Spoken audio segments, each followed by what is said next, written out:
Welcome back to Ludosalia, the Patreon game. I know right now in the overlay it says Session 1. That's a lie. It's Session 2, which begins where it left off. We're in the midst of a fight, and a very important spell was just cast.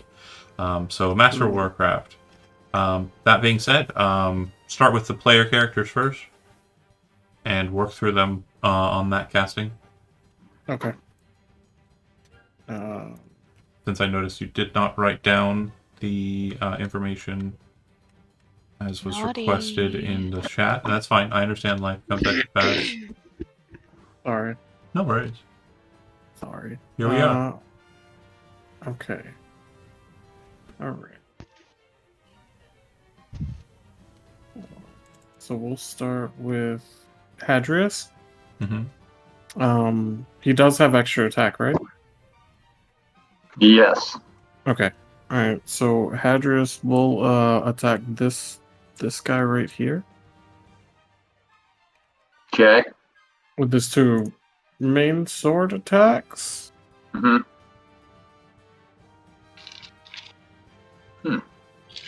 Okay, so 2 attacks against the camp. So let's do Nice. crit.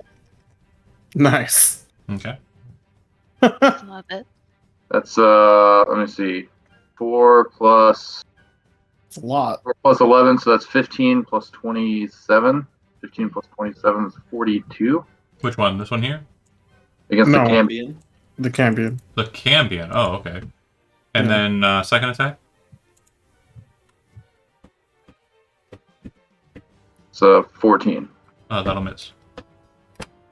Okay. Not wait. dead? Wait, I do have bless. Okay. That'll That's an hit. 18 hit. Yep.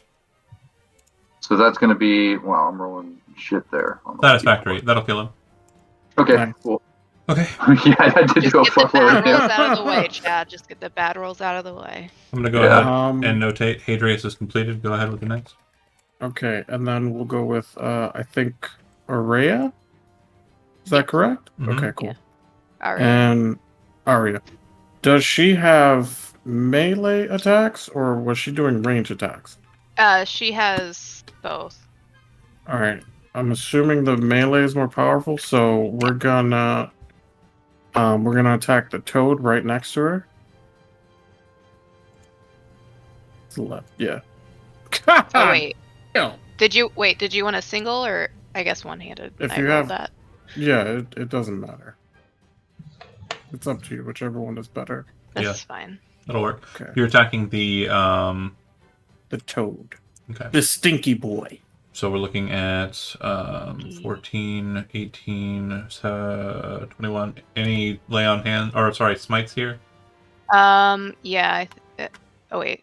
I don't know. Do I Should you control do that? So the player takes the reaction. You're Okay. forcing them to do the attack action with Master Warcraft, but they can still use their if they have reactions or free actions. Divine Smite being a free action, they can still utilize that. You can't opt them to do it with Master Warcraft. They have to choose Yeah, it. it's just the attack that I control. Yeah. Do you want me to though? Well, no, it's your call. It's up to you. If you want to drop a smite, Yeah. Let's drop a smite.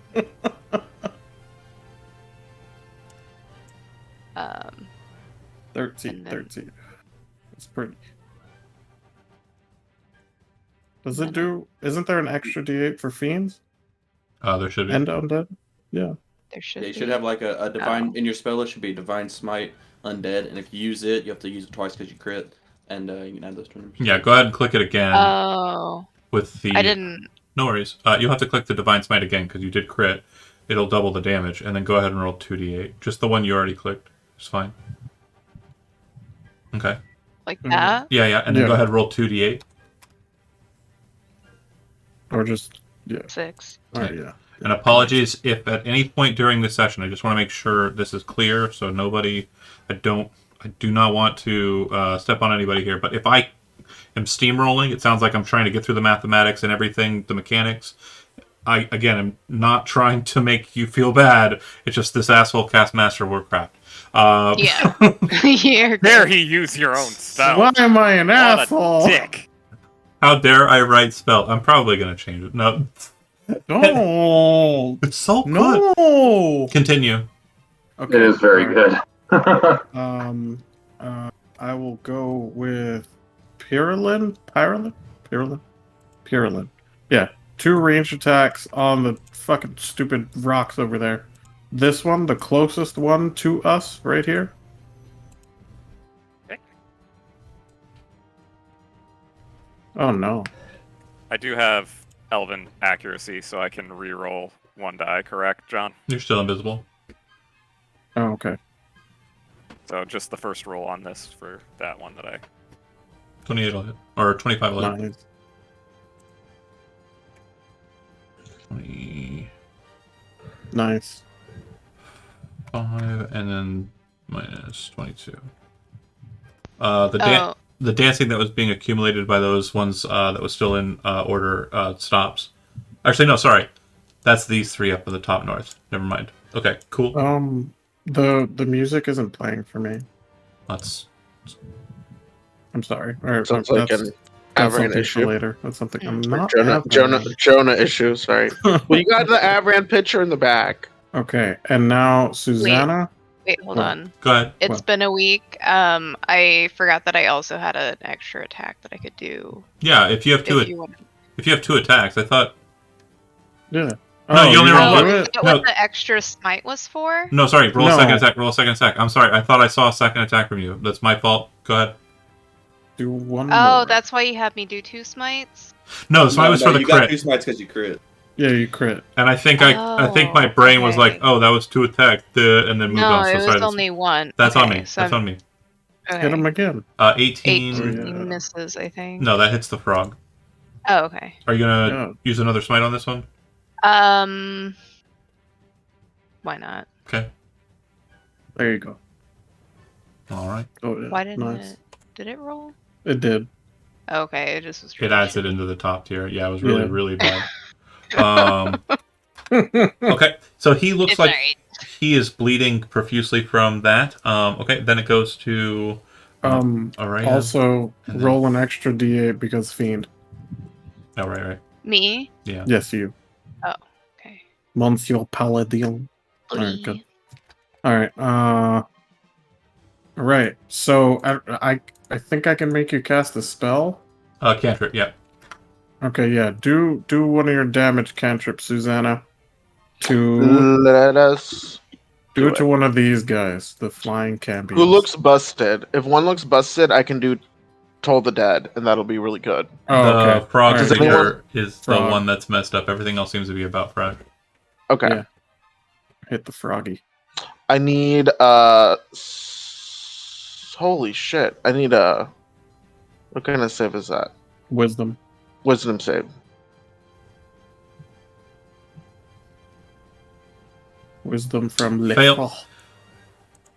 Roll 2d12. Oh, I should have or- probably have clicked the other thing. I'm so sorry. It's okay. There is no other thing for Toll the Dead. Toll the Dead's a broken cantrip. Roll 3d12. Oh. It's a popular one, though, too. All right, let me see. Okay. 25. All right, he's going to use his reaction. The second that he is told, you see him kind of like shrivel back and kind of wounded in it. He kind of yells out something in the fiendish tongue, which those who understand it, he says, "No more of this! Back home!" Closes his hand, and as he does so, like a burst of white fire kind of jets out of his hands. You then see the horns of the Ammonites start blaring bright white as well. Then they all burst into flames individually, like just become these effigies, and all of these demons vanish.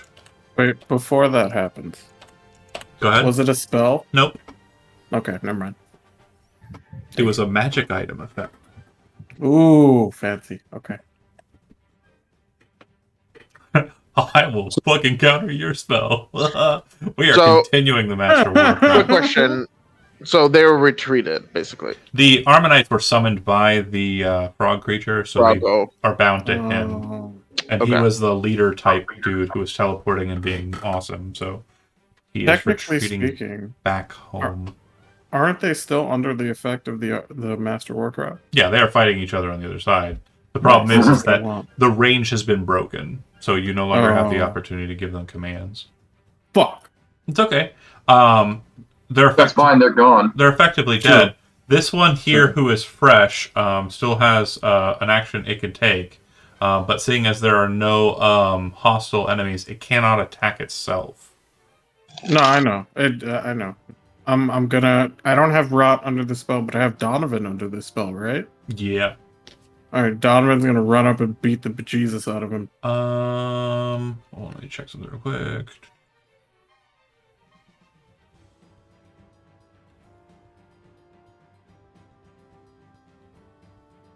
Um.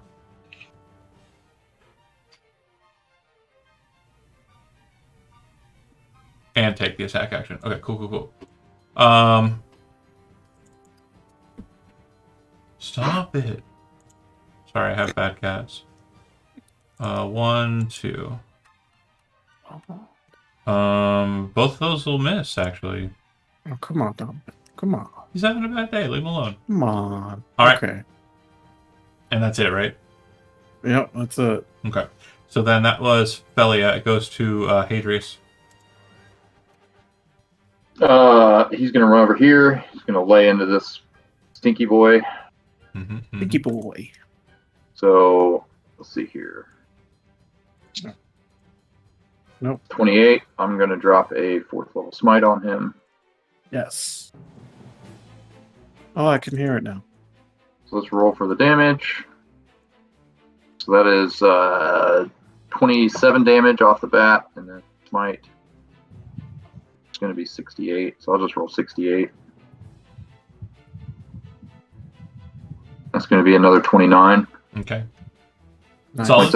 Second attack. Yeah, second attack. It's going to be a 30. I'm going to drop another 4th level smite. Give it. So initial Alright. damage, it's 18 plus 37. Yeah. Did you roll an extra D8 for Fiend? Yeah. Okay. Yeah. 68 on both of those. Gotcha. So, it's very much wounded, but it doesn't appear to like end it. It does look like it is concerned, very much so concerned, in that it saw its leader retreat in an instant and is now kind of out here on this floating island alone with you. Anything else, Adrius? No, but I will have my this one remaining berserker run in and make his attacks here. Okay. And at the start of these creatures' turns, they'll take the lava damage, and they really can't maneuver onto the island due to depth, so they will die ultimately. Okay, there's my berserker. Okay, we have 5 more. Outside, correct.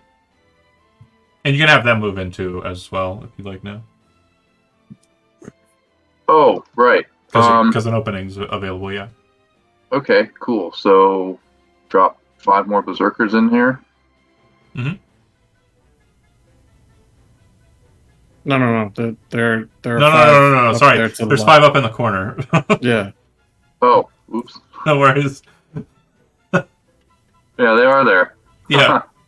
We summoned all of the ones that you summoned. We just put them in the backlog. Right. Put So 'em in the I'm going corner. to put them in here. They're going to kind of like move in and kind of spread out. Okay. Did the Berserker do something? Yeah, he's going to attack. Go for it. And Rot, you're on deck. And the war horse. Don't forget the war horse. He's just going to stay outside for now. It's not Okay. really a whole lot he can do here. Fair. Gotcha. That's a 17 reckless. Hits on the nose. It's a 10 slashing. I believe it's non-magical though. So 5. Okay. Yeah, he's still alive. All right, Rot, go ahead. Going to unsummon the genie. Okay. Dropping concentration on it. Ping. And do any of our party members look like wounded real bad or no? No, not really. Okay.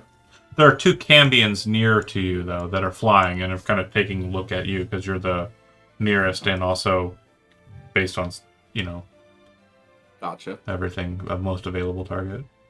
I'm going to. Let's see here.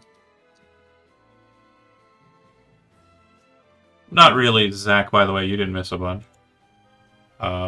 Master Warcraft went off pretty well from last session. Big spell that makes everybody fight each other. Oh, I'm yeah, gonna dude. See here. Zach Wilbur's in the chat, sorry. I'm gonna throw a ice knife at this one. Okay.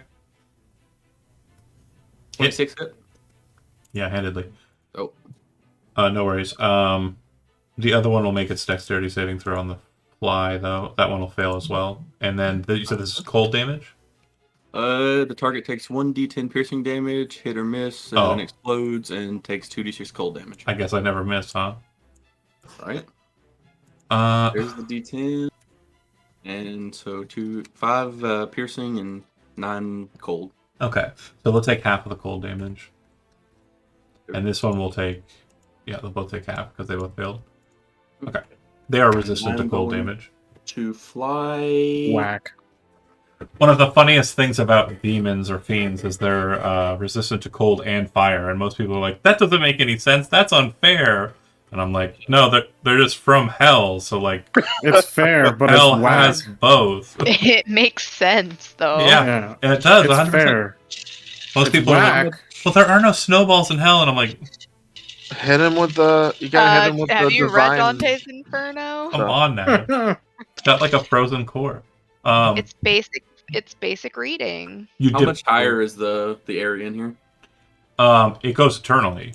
Okay, gotcha. Yeah, you really don't have an idea or scope of like an end point. I guess the best way to describe it is you can see what's kind of like a sheen, but it seems to have kind of like a transparency to it that lets you see this weird purple, bluish colored star patterned just infinity. But then there's like shit tons of rocks everywhere, all about. Gotcha. Yeah, I'll fly over here and then like just 5 more feet up. Cool. Arya. I am Or, going. is it Araya or Aria? Sorry. Araya. Araya. Okay, cool. Thank you. It's Greek. I love it.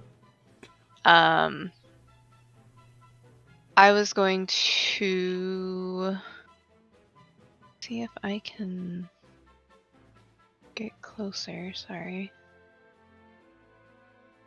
Was there now that we have those out? I had the perfect spell for that stupid toad. Should have used it. If you want to get in for melee, can I make a suggestion? Sure. You could go here, attack, and then move. This will provoke an opportunity attack, but if you attack from here twice, you might kill it before it gets to rescind. You can end, Right. or you can move into a friendly space. You can't end your turn. Oh, okay. You're right. Yeah. Despite what Solasta makes you do. I know. You also can't split your movement at all. Okay. So I was going to do a two-handed That'll hit. 20. Great. Anything else, or is that all? And then I'm also. Are you? I can do the extra attack. Yeah. Yeah, but are you going to use? Okay, so you're not Sorry. gonna add anything No to the smite. Yeah. Okay, then the second attack is not necessary. As you rush forward and smash into it, it just kind of breaks through the creature and it kind of falls to the ground, burning a bit. But there's definitely a tangible corpse that's left with this one, as is the case with the Cambions and everything else. If you kill a demon outside of the material or outside of its plane, it doesn't die; it gets sent back. But if you kill it here, it's dead. So I have a Good. question, John. Hmm. If since like they're high level paladins and they have improved divine smite, does that also activate the extra damage to fiends and undead? No. No, it's the base one still. It's its own Oh, thing. Yeah. just the base. Improved Okay, Divine gotcha. Smite is like a separate trait, really. It just says have an extra D8 on these attacks. Gotcha. Yeah. Gotcha. Okay. Okay. Hadrius is an 11th level, so he doesn't have it. Yeah, you could move up there, or Okay. you had 2 more Alright. squares you could have moved on, but there's really not much else on this island that's kind of in range for that second attack. Really, Yeah. that's fine. And it's not going to get me any closer to where I want to go. Right. So at this point, I would say that's turn, right? Any bonus action? Okay. Cambians will go. These 2 creatures, after tossing the berserkers in, will fly straight down towards the bard. The first one is flying in, attempting to attack with spear. As we discussed before, they have cool spears.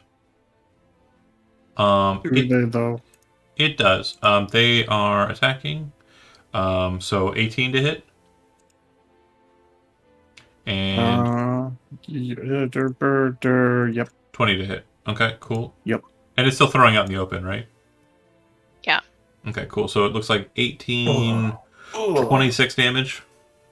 The other one is not going to use its spear, kind of like keeps that to one side and kind of flutters in and kind of reaches down to kind of grab a hold of you by the upper body / neck.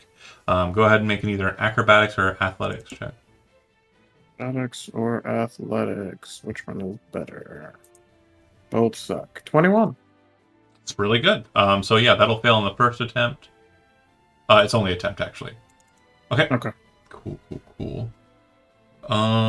They are done. Goes to the Hazrao who remains. Seeing the situation as it's kind of unfolding, you see like its toad-like face kind of, and then just kind of move to the edge, place its hands above its head, and then jump into the lava, and seems to just vanish from sight. But does he swan dive into it? Yep. Kind of jumps up like with the toad-like strength up in the air because they got that massive jump. Kind of does like a flip or something and then straight in. 10 Fucking out gorgeous. of 10. That's fucking gorgeous. Just straight 10. Do we have any Jernarans in here? Because the Jernaran judge would probably give a low score. Yeah. Paralyn table. The 3 in the back are still dancing. Have any of the 3 taken damage so far? Or Yeah, the one on the top side of it has taken damage, but it wasn't enough to break its concentration on the effect. Alright, well, that's the one I'll be shooting at then. 20. That'll hit. 23 damage, and that will also hit for 43 total. That wounded one, right? Yes. Dead. You just say 43? God damn.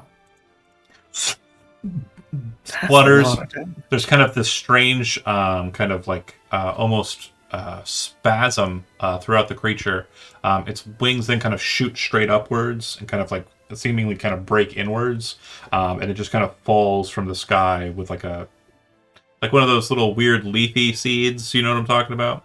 Yeah. Whirligigs. Whirligigs. Into the lava. Yeah. Helicopters. Okay, so it goes to them.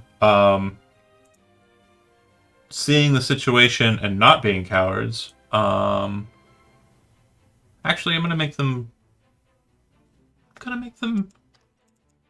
We're pretty fucked up over here, so I am going to make, because it's not just our leader's gone, it's also we're pretty fucked up. I'm gonna make them make a group wisdom saving throw, which they'll have disadvantage for. 14 satisfactory. They'll remain. Nice. Let me make sure that was. Nope, 5 feet back.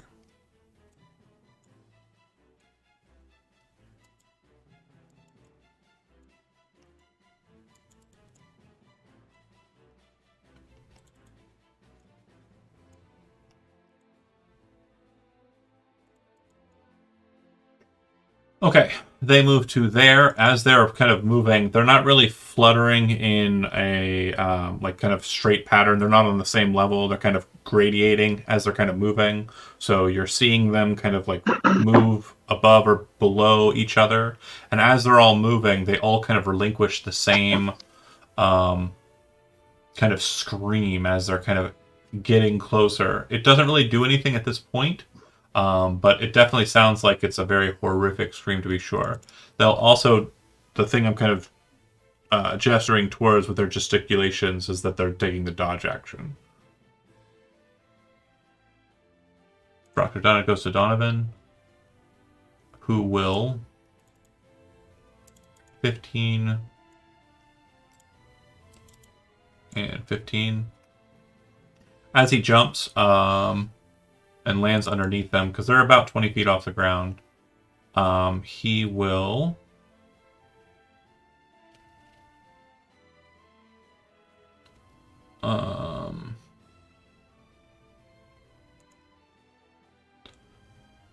attempt to. Sorry, the cost 2 action shouldn't be there. That's a relic of an earlier version of him. But he is going to attempt to cause the one in the lead to change its mind about being unfrightened. And wisdom save. It is scared of him. So this one here above him is frightened. As he kind of lands on the other side, you see him kind of spin the blade up and kind of yell out in fiendish up towards the creature. Those that understand it understand, my line has killed your kind for generations. It will not end here. About to end. It will go to Susanna. Okay. Nice try, Jonah. Why are y'all always getting in the way of my blasting spells, huh? Oh, he's 20 feet below them. Okay.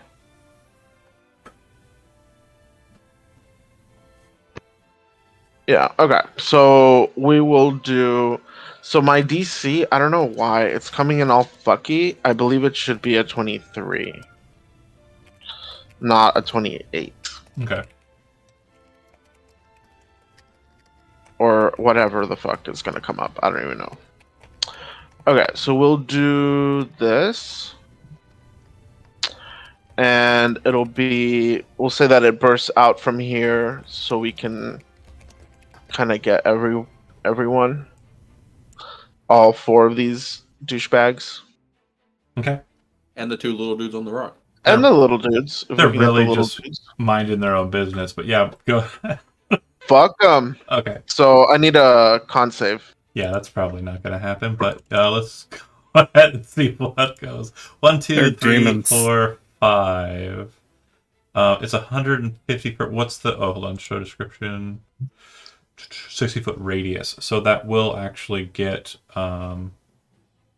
Donovan. There's really no way I think you could get the group without. Yeah, there is. Don't do that to me. Let me think. Don't do this to me. Sorry, boss. No. Don't bully. Yeah, I'm not- I can. I'm not- I can get him. I can get him. Oh, from the outside. Yeah, from a point I can see. Got it. Yeah, got I it. Got can it. get Got him. it. I gotcha. And you're doing it high enough that it's going to Right. roll over top of him. Okay. Oh, the guy. Okay.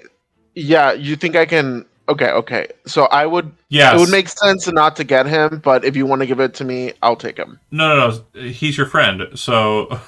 No, the bad... No, the guy that he's over. Oh, you weren't gonna You get know what I him. mean? You weren't gonna get him. I wasn't. Oh, Because No, I'm because saying. then there's overlap. But I'm you're s- saying that they're far enough above where it's okay. I think so. Yeah, that's fine. All right, Okay. let's do it. So 5 con saves. The dregs are dead. My boys out here living their Aw. best life. 1, 2, 3, They were just chilling. 4, 5. In Cedar Rapids. Do I get a D8? 4, for them being demons, and this is radiant damage. No, that's not No, how. that's not how it smite. works. That was just a Sorry. smite thing. So yeah, smite, the ability, says it does more damage against undead and fiends. It's very specifically targeted towards them. Got it. I'm Hugo trying to has never done steal. radiant damage in their life before. Yeah. I can I'm So- telling you, damage. play a paladin, Got it. Zico. I'm telling you, I'm going to. It's going to be terrifying. You play the paladin, I'll play the warlock. All right, Same. let's do it. Okay, so that was an action. For my bonus action, I do have allies that are injured to some degree, right? Yeah. Okay. Oh wait, I don't have any. No, that's not a bonus I can take right now.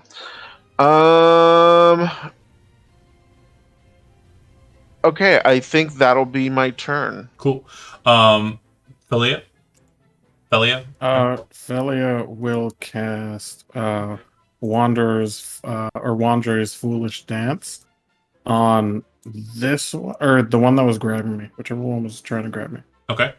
And it's a charisma saving throw?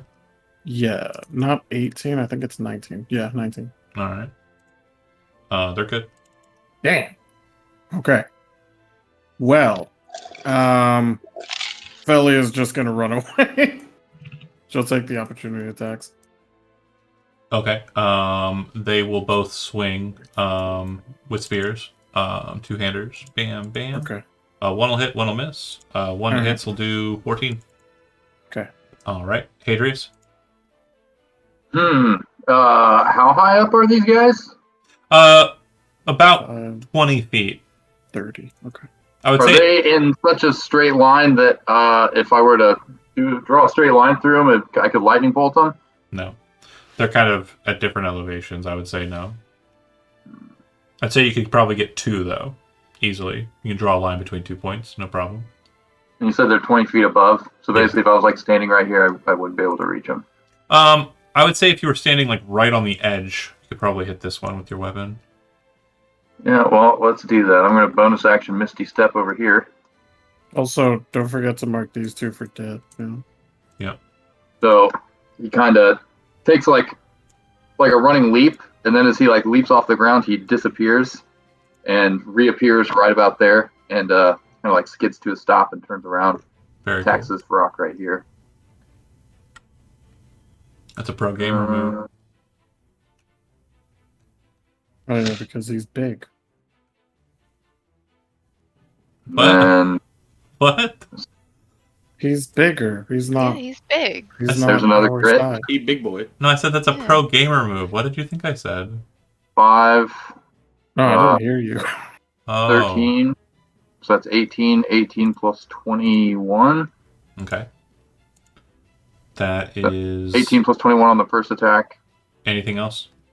Second attack. It's a 19 to hit. You didn't smite on that at all? No. Oh, okay. So second attack to hit is a 23. I'm assuming that hits. Uh-huh. They have 15 AC. Yeah, and that's going to be 21 damage. Okay. Anything else? No, that's it. Still flying. All right. Rot, you're up. Damn, those things got a lot of hit points. 105. Or 104, sorry. Let's fly in a No. little bit. Well, just know that the one in front of Hadrius is like probably really fucked up right now. Let me see here. Really, I'll be honest. All my prepared spells are summoning spells and healing spells. I was fully prepared for the summoning healing version of my character. Let's see here. I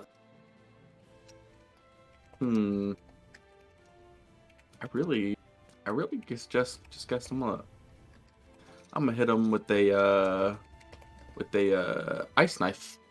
Okay. The one that haters just hit with an ice knife. Go for it. 23 to hit. Yeah. And Hadrius, because he's in range of melee, is also in range of the explosion. It's each creature within 5 feet. So Hadrius, go ahead and make a dexterity saving throw. I believe I have advantage. Sounds great. Dexterity. That's a The 16. dex saves on the rock that are, It fails. I'm sorry. I think, Nope. I saved. the last did one save. will fail. So he'll take the cold damage, and then the piercing damage was 8 piercing damage. okay, and then the cold damage was 3 cold damage. so he takes 0. Yeah, he takes 0. That's the first time I've resisted out of damage. That's awesome. So is that 1 instance of damage, or is that 2 instances of damage? 2 instances of damage, but you don't take the piercing. You only take the cold. The Yeah, piercing, the cold. the The piercing cold hits is the the explosion. yeah, piercing hits the center target and is like a lance of ice, and then it breaks into a burst. Okay, so Adrius takes 4 damage. 1 ice, 1 cold damage because of half. That's fun. That is the first time I've ever resisted out of damage though in D&D 5th edition. So you dealt 3 damage, which he saved against, which would half down to 1, and he has resistance to cold damage, which means half of 1 is 0. Hey, now we can just start telling people I took one of your firsts. Exciting. Allow. I thought that joke was gonna go farther than it did. I'm sorry. It's fair. Do not like. I didn't hear Yeah, it. like I was busy looking at the fact that the auto mod was trying to stop Zach from saying, "Tell him to hug that turd in the lava," in reference to the spirit naga. If it goes in the lava, it just falls through because the lava is not really like there's gravity's weird here. Rot, I believe you're up. No, that was the No, Ice that was Knight. me. That's it, right? Araya, sorry. You're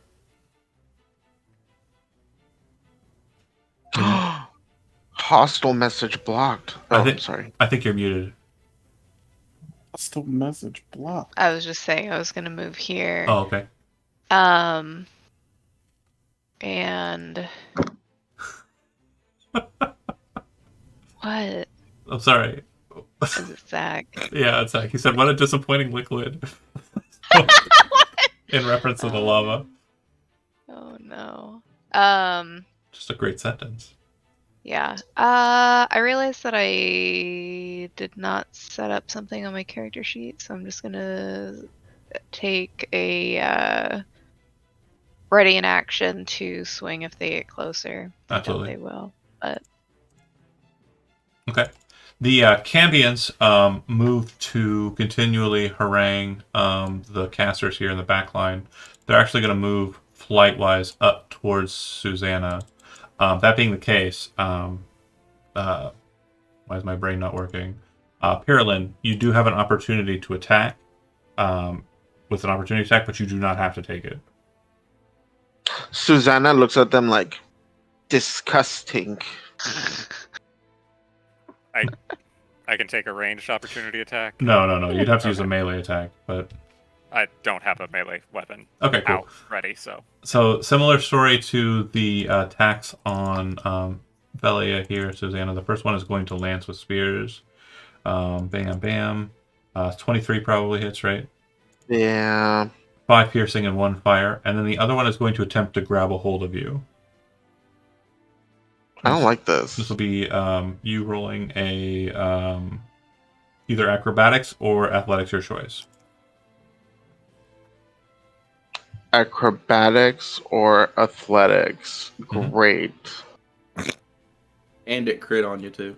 17. It grabs a hold of you as the other one's kind Oh. of haranguing you with a spear, kind of getting that one lance in. You then feel the arm kind of come around your neck, and as you kind of look back, you see the Cambion press off of the ground and moving his last 10 feet, which will be 5 due to the fact that he has you grappled. He's going to move you off of the ground into the air, not over the lava yet, but definitely 5 feet up and in a precarious situation. Oh no. Cambions are Let that bitch toss me into the lava. See what happens. Carolyn, you are up. Because of its adjacency, it does provide some problems for range attacks, but again, it doesn't see you, so you can maneuver if you'd like. yeah, I'll move over to. I don't know if it's too late. You'll but be I do adjacent have to this one as well. Here, sorry. That spot. That's there? fine. Yeah, and then I'll shoot at the one that has Susanna and should be able to ignore cover because of sharpshooter. Yeah, that's for natural ones. Oh, better lucky than dead. Yeah. No, it's the opposite of a natural one. Oh, that's right. That's right. So this is not an attack roll. Sorry, this is a ability check. Hate to be Shit. that guy, but yeah, Fuck. Okay. Never mind. I'm never gonna let you use a feature I wrote. Why can't you let me use it? No, you Thank you, Phil. Yeah, you it's the use thought that counts. Mastercraft super well, and I don't like it. Fairland, Okay. shooting target. Shooting the one that has Susanna, and with sharpshooter, there shouldn't be any cover. Yep, correct. Hit. And you shit from his books. Okay. I have advantage still because I'm invisible, so Hit. the 25 should hit. All right. That'll kill it. Susanna, go ahead and make a dexterity saving throw. DC's not high. 14. You manage to land on the rock and kind of keep to ground. Nice. You are currently prone for purposes of mechanics, but you Cool. aren't falling into the lava. Nice. Thank you. Hey, don't thank me. It was Pirlin that saved you. Thank you, Perlin. Hold on a second here. I need to check a thing. Yeah, passive perception's good enough. You do notice the Cambion seems to be kind of looking in your direction, Pirlin. Not seeing you, but definitely confused that arrows are manifesting out of air and slamming into a target. The Vrox are blinded this turn, so they're just going to take the dodge action. And I need to double check on daylight, or sunburst rather. On a failed save, on a successful save, they didn't succeed. A creature blinded by the spell makes another Constitution saving throw at the end of its turn. Okay, cool. So, like I said, they're taking the dodge action, and then they're making their con saving throws. 1, 2, 3 down the line. The 23 passes. Yep, so this one will be unblinded. The one that's being beaten the shit out of.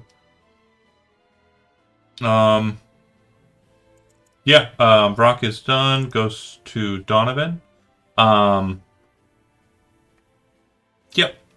I'm going to go ahead and make an athletics check to climb on a larger creature.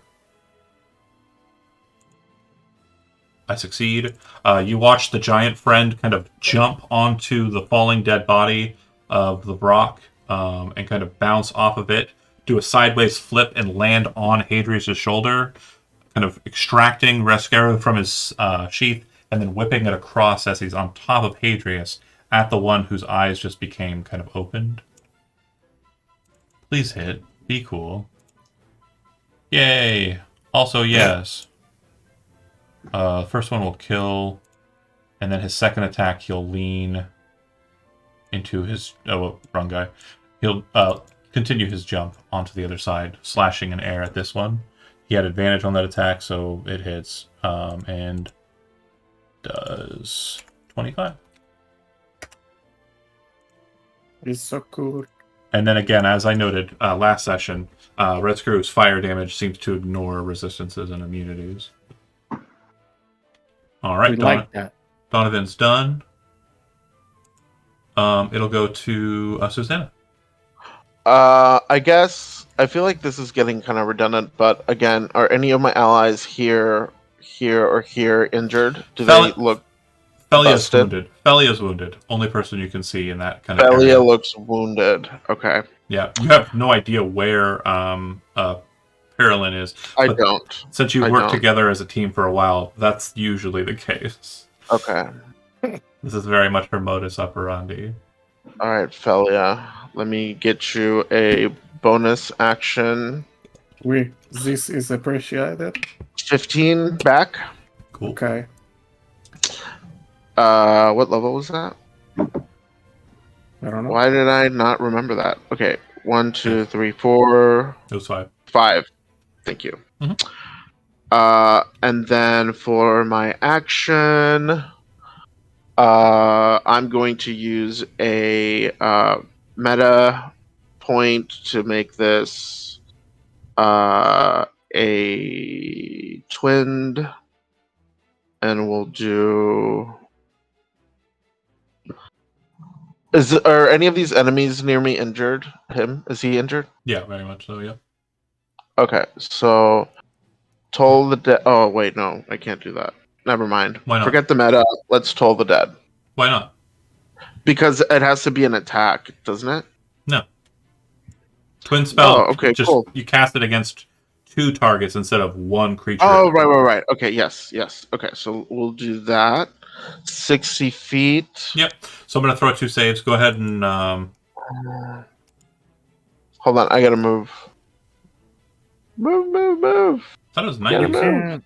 But You yeah. can't do this and this with twin spell, or no? Yeah. No, but it's 60 for Toll the Dead. It doesn't have to be Oh. within equidistant range of the other target. It has to be within range of you. I need a what is it? Wisdom Yep. saving throw. I'm giving it to you. So the rock fails, and the Cambion also fails. So 22 damage. it's going to be 2 separate instances for twins. So it's going to go So roll again. 22 versus the Brock, and then go ahead with the Cambion.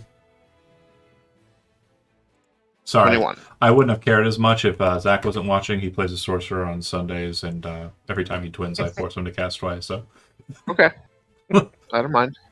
Felia, you are up. The Cambion in the back line does look well wounded, like Wait. pretty fucked up. Okay, we will do this. We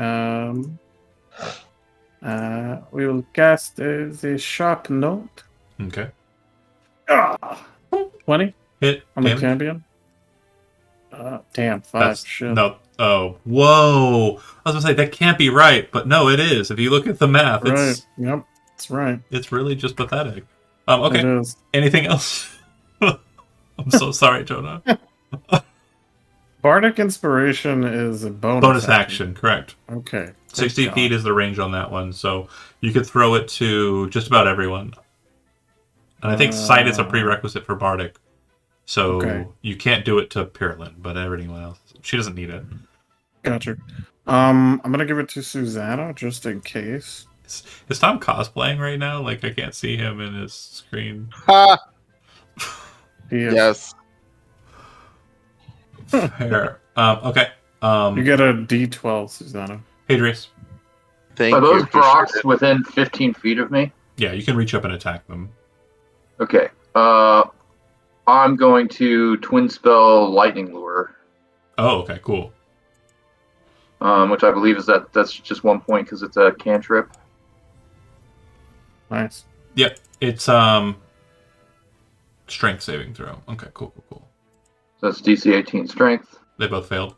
So first person will take 7. This won't enlarge won't affect this. This is a cantrip. So the first one will take 7 and be pulled in towards you, and then the other one will take. Go ahead and throw the spell again, so I have more damage. He did. It's got a 6 and a 7. Oh, I see it right there. I'm so dumb. Okay, cool. Yeah, the top one for the extra damage is I rolled shit on this damage. No worries. Okay, so Hadrius kind of like wielding sword and shield, right? Yeah, Kind of reaching out and gesturing with the symbol of Atavius on both. yeah, I've got Warcaster, so Yeah, I know. That's not where I was going. I was going for more of a look. The symbols on the shield, the symbols on the sword of Atavius, and you just kind of reach out and both kind of glow with like this bright radiant lightning, grabbing a hold of the Brox by the neck and dragging them both down suddenly to ground. Okay. Sorry, I really like Atavius imagery, and you're kind of sporting it. Holy Avenger, fucking goddamn! This is the first time I've seen one in I think in 5th edition entirely. It's well, I mean, I had the opportunity, and I was like, hell yeah, Yeah. let's go. the best weapon in the game. Rot, sorry, go ahead. I'm looking here to see what I want to do. Honestly, I really don't have any. I really didn't plan out teamwork. I planned out summons. So I'm going to. I know they have resistance to it. I'm going to chill touch on. So you have 120 feet. They don't have resistance to it because Chill No, Touch is they don't not cold; it's necrotic. Oh yeah, brain no worky. And Zach wants to point out, summoning just means you have a bigger team, so you probably should have planned for teamwork. Fair. I want to do it on the Cambion. Go for it. 25 to hit. That'll work. And Nice. yeah, 8 that's necrotic. just enough to kill it. You kind of see the necrotic hand kind of grasp it, wrenching the life from it, and the creature falls from the sky, hits the rock, and kind of bounces off. When it hits the lava, you expect it to kind of fall through like the other ones have, but something about the back end of this lava causes it to hit head first and stick like frozen, like his legs are just kind of in the air. It's very goofy to watch him slowly burn. Brought done. Let it go. Let it go. Araya, you're up. Can I jump Yeah. over here onto this rock? Okay. What's your strength I'd score? like to go. Oh, hold on, I just closed that.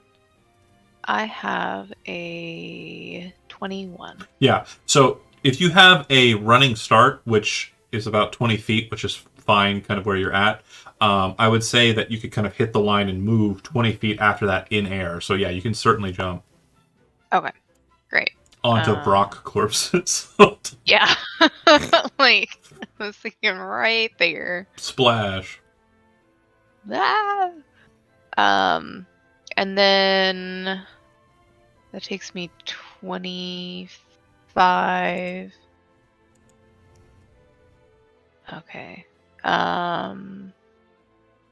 He's within.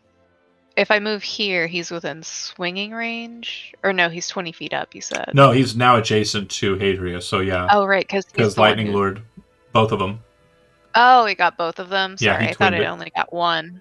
So then I am going to do my double swings, two-handed please, 30.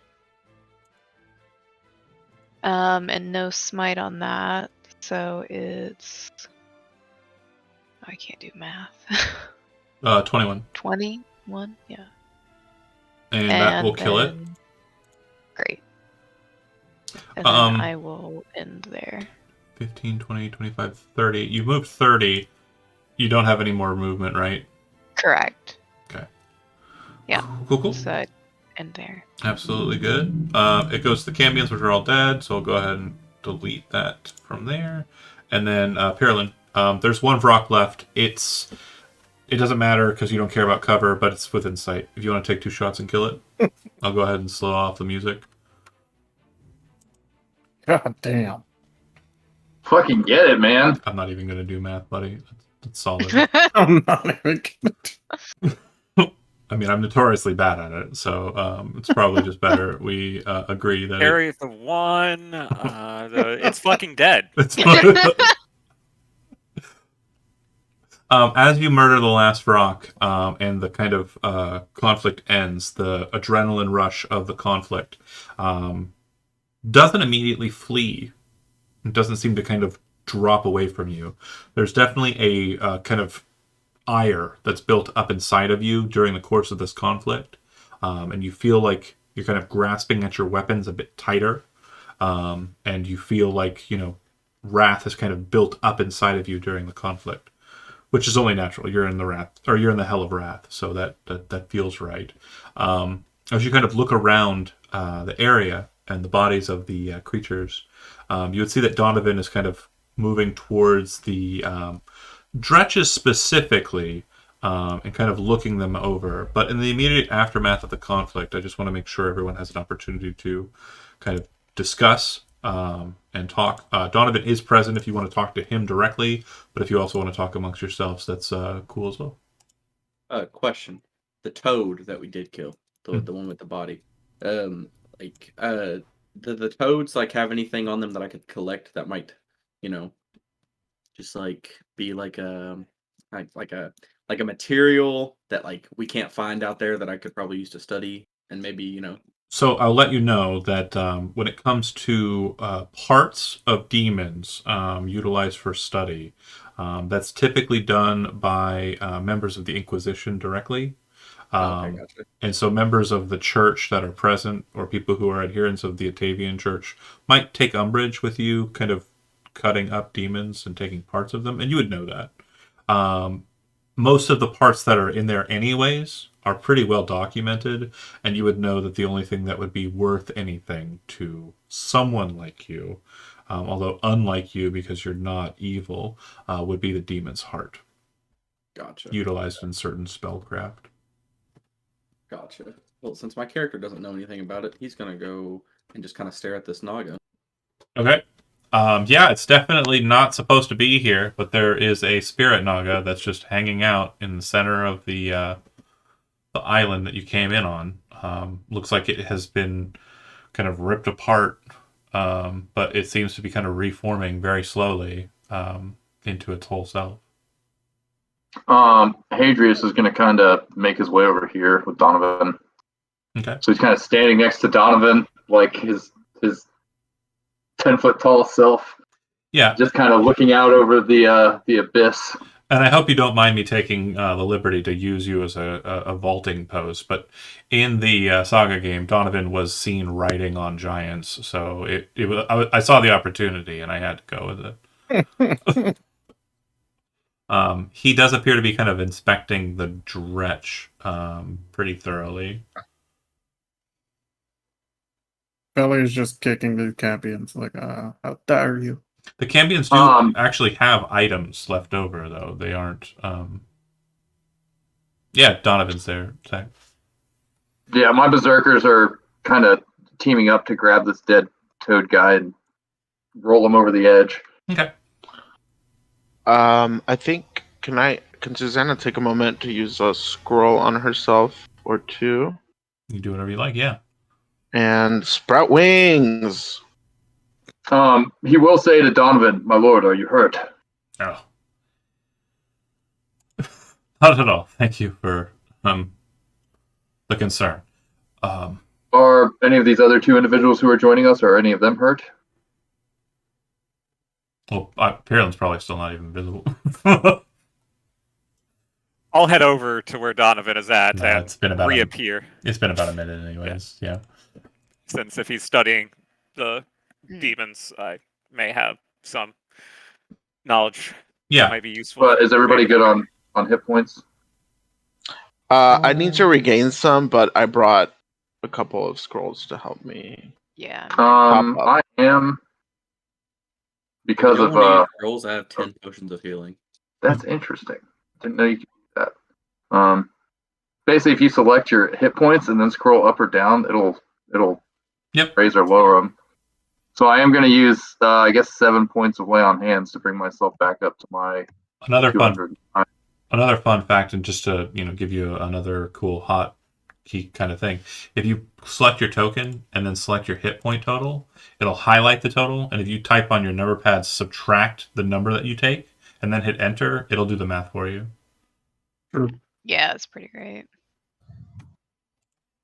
But yeah, Donovan seems to be kind of focused on the dretch, kind of turns to Pirlin and to Araya, and says, I was taught as a lad that dretches typically are the easiest things to track. This is obviously a pretty horrid landscape compared to what you might be used to, but I have a gut feeling that perhaps finding out where they came from might be beneficial to us. Of course, that's a brilliant idea. He's not gonna make you princess. No. Pirlin will crouch down and start looking for signs of tracks, and obviously it will be difficult to follow from island to island, but Yeah, for certain. So you'll have disadvantage, but go ahead and make a survival roll. And then, Araya, do you have survival trained? I do not, which Okay. is why that's the best I got. Well- I mean, with disadvantage it's a 24, so it shouldn't be a problem. Not bad. Yeah, you'll be able to find the route. When it comes to the other kind of inspection and kind of study here, do either of the two paladins who are currently on this small island with the dretches have any questions or concerns regarding what Donovan's kind of looking at here with the dretches? Is there anything that you, as a player, are interested in regarding any of the demons present here? Not particularly, although I'm like, whatever Donovan's interested in learning, Okay. Adrius is more than happy to help him out. Elizabeth, same And or... he's Oh, go ahead. the same, but also he's unconcerned with the ones that were doing the dance earlier. Yeah, it seems like Donovan Okay. apparently has some knowledge of demons and is not terribly... Okay. It's almost like he's looking at the dretches as like the weakest link and kind of like looking at them as the best source of information because the other ones will probably cover their tracks. Well, with the Brox Fair enough.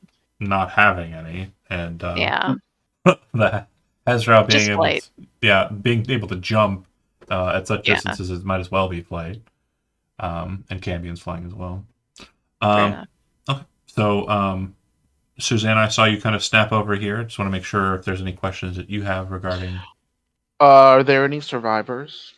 demon-wise. Mm-hmm. There shouldn't be. Okay. Just wondering. Yeah, no. If anybody we could question or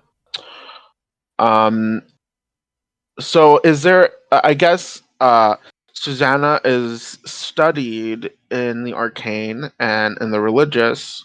Is there anything that stands out about these? I mean, I guess they're kind of naked, right? Like they're not wearing uniforms or chains or Correct. brooches or crowns. The only ones that were wearing any kind of armaments were the Hezrou that got away. Okay. And the Cambions. The Cambions appear to be wearing artifice, kind of like armor that's been crafted for them, specifically with their wings and whatnot. The spears that I've mentioned, and they all have shields as well. The shields on all of the Cambions, except for one who actually got a shield off, are kind of small, spiky things. Basically, kind of like a half kite shield. That kind of has bladed edges and kind of spikes on the front. They wear them on the smalls of their backs, and it's like the tops of them kind of have like a shape that allows for their wings to kind of settle over top of them. So they can kind of reach behind if they're low their back and pull the shields very quickly. But yeah, spears, and then they're also wearing half plate. But again, specially designed for the allowance of their wings. If we investigate like a corpse of a creature that is clothed or that could have things hiding on them, would we find anything? No, not so any much. Clue or anything? Okay. Yeah, unfortunately, they're in the Hell of Wrath. Documentation, notation, and any kind of like messages through like that kind of sort are not really. Language isn't really the most important thing in this hell. It's more kind It's of hell. What are you gonna do? Insults and curses are definitely Through telepathy. Yeah, most demons will have a means of talking without talking. All right. Cool. But yeah, it does look like Pirlin has kind of found a route. I just want to make sure, who did I miss out on? Felia and Rot. Sorry, you two. Is there anything that you two want to kind of do? I'll just use a Pearl of Power to get a first level spell slot back. Okay. Smart. And Felia will also ask Rot if she could hop on the rug or broom with him. Bro, yeah, you can hop on. Okay. I can show you the world. Shining, shimmering, splendid. You gotta cut it off there due to DMCA. Yeah, it was less than 15 seconds. Romantic though. Aww. 56 plus 130.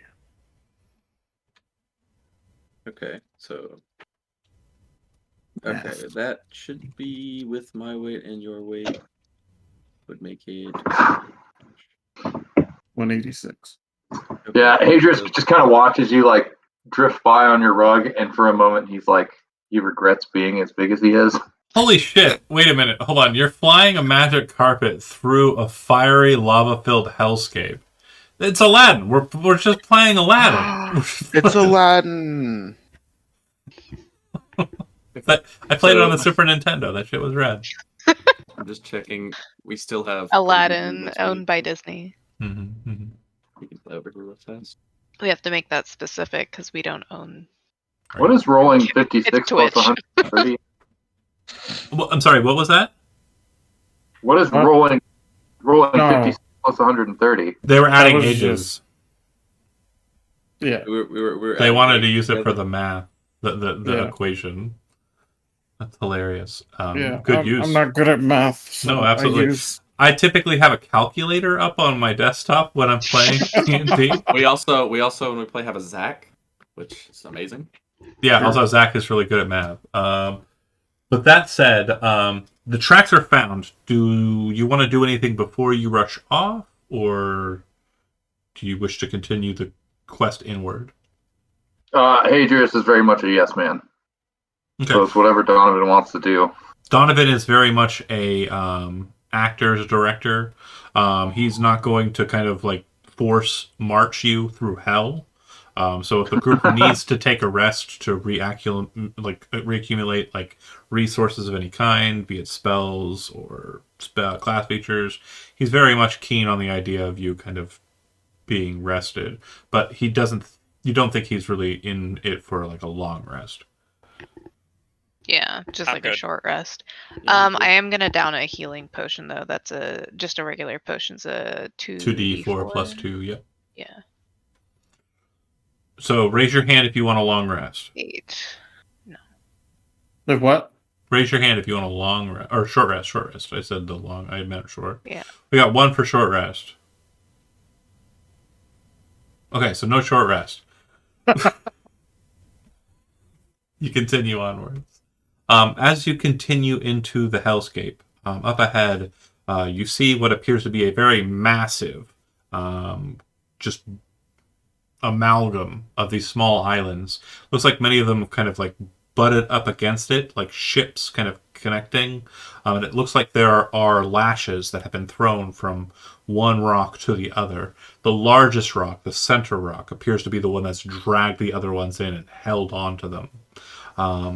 All throughout the architecture of the rock, and this is on both sides, you can see underneath and below, there's this kind of flat horizon line that seems to be kind of like the gravity of the space, but it appears that it's kind of built on both ends of it. So you're kind of looking at up being in both directions away from the center. Does that make sense?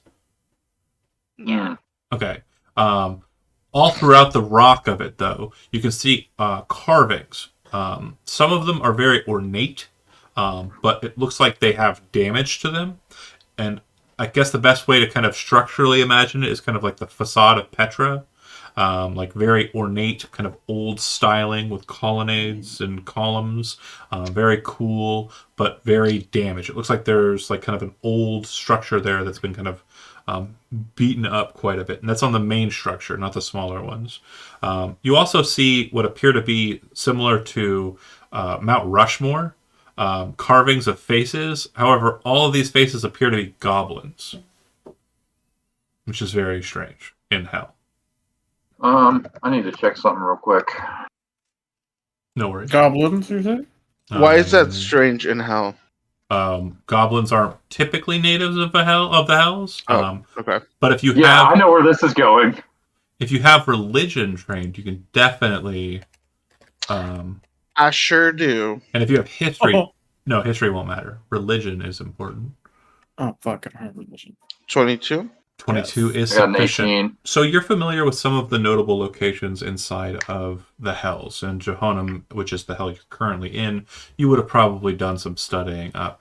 There is a goblin, Roosevelt, of course, but yeah, the name of this structure that's out in front of you looming ahead, you know, is the city of Balro. It is an island that has, over the generations that it's existed, has been kind of dug in by goblins who were not natives here, but at some point in a far epoch in the past were transversed into this space and have kind of survived ever since.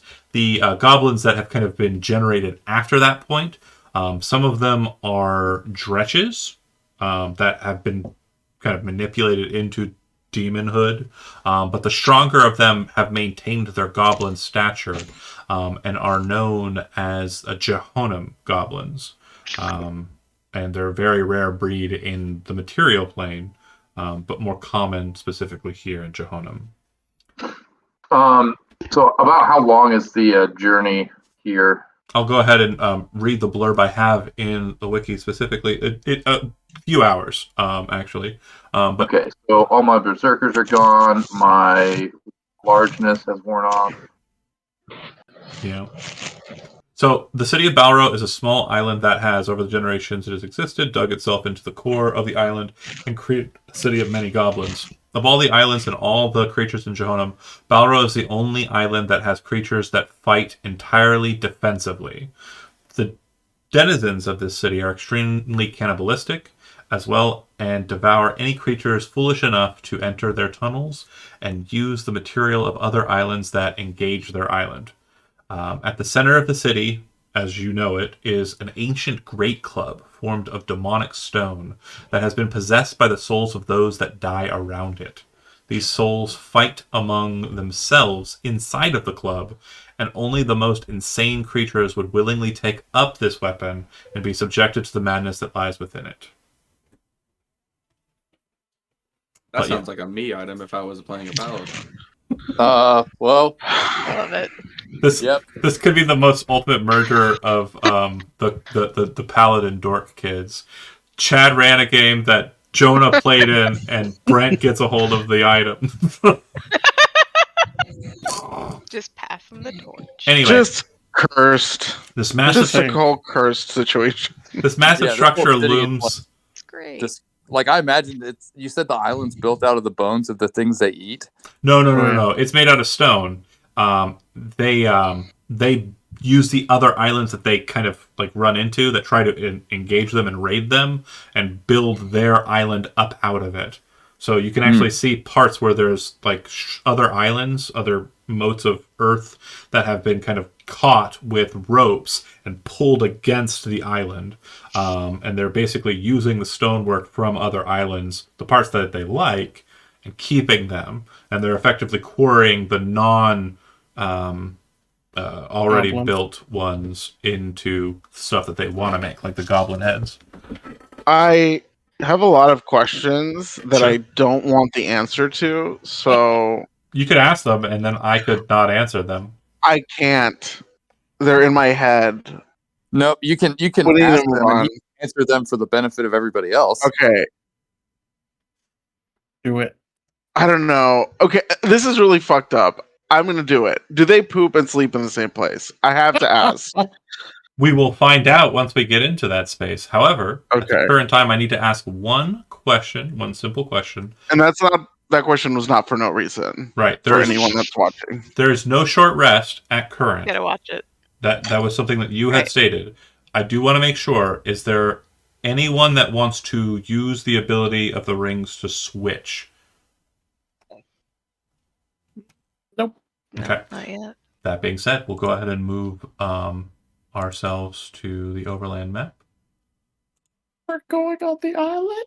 I will be expending some resources, but they're not stuff that I need a short rest for. But it'll be here in a second when I get back to my character sheet. Absolutely. So the region of Mudis has proven quite hospitable to the other group. We're switching character sheets now, by the way. The group that does not have Donovan in the lead, the one not tasked with entering into the hellscape of Jehonum, has kind of moved onwards past Mars Rest, up through the Mudis Plains, and kind of made their way to the divide between the Anguis and Mantle Forests. The town of Mudis isn't too far on, but it's not at all where you want to go. You know that there is a sacred location known as Mundi, just offside of the Wayside Inn. And you've rested at the Wayside Inn, terribly uneventful, very kind of boring and not exactly a lot of trade going on, as the trading season of summer has already kind of come to a close, and some stragglers have kind of moved their way up the King's Road through on to Mudis, but none seem to be present here. And the trains aren't exactly running too great as of late, due in part to the efforts of the Renegades forces that have been kind of put down in recent months by you and yours. That said, you awake in a misty morning, knowing well where Mundi is located. and you gather up your things and you start making your way in that direction. That being said, let's go ahead and introduce. Did we do the introduction for both sides on the first session? We did. Okay. So just to reacclimate, we are now on the right side of the. Actually, no. Sorry, it's not right side for everybody. It's different either side. So whatever character they were playing, they're now playing the other one. By the way, after every long rest, everyone gains 7? No, what's half of 15? 7? Yeah, round Yeah. down to 7. Yeah, so 7 plus 3 temporary hit points. Now, to be short, we have Andres. We have Isaiah. We have Rain. We have Valera. And we have Zeeks, right? Or Zekis? Sorry. Zekis. Sorry, I knew that one was. It's Latvian. And Zohar. Right? Mm. Okay. Great.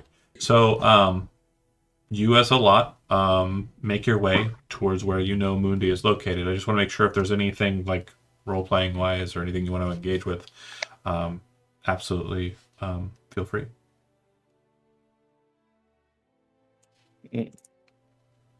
Did we? No, we're not at the place we need to be yet, right? Not yet. You're on your way. Okay. Kind of. How many hours? I have to like play a man, so this is how many hours of travel we got left? DM, do I know how many hours of travel we have left? Maybe 3. Rain is on his flying broom, by the way. All right. We have about 3 or so hours. Oh well, I guess it's not so bad. No, that is not that bad. No. I'm sorry. I'm laughing at you, Zito. It's like when a dog has to like walk on its hind legs. It's just not natural. That's great. Wait until he starts doing radiant damage. Then you're gonna really be Yeah. out of sorts, Zito. It's Oh, a fighter. Okay. Yeah. Do you have a radiant axe? Uh, Maybe? Really weird? Yeah. They wouldn't go that far.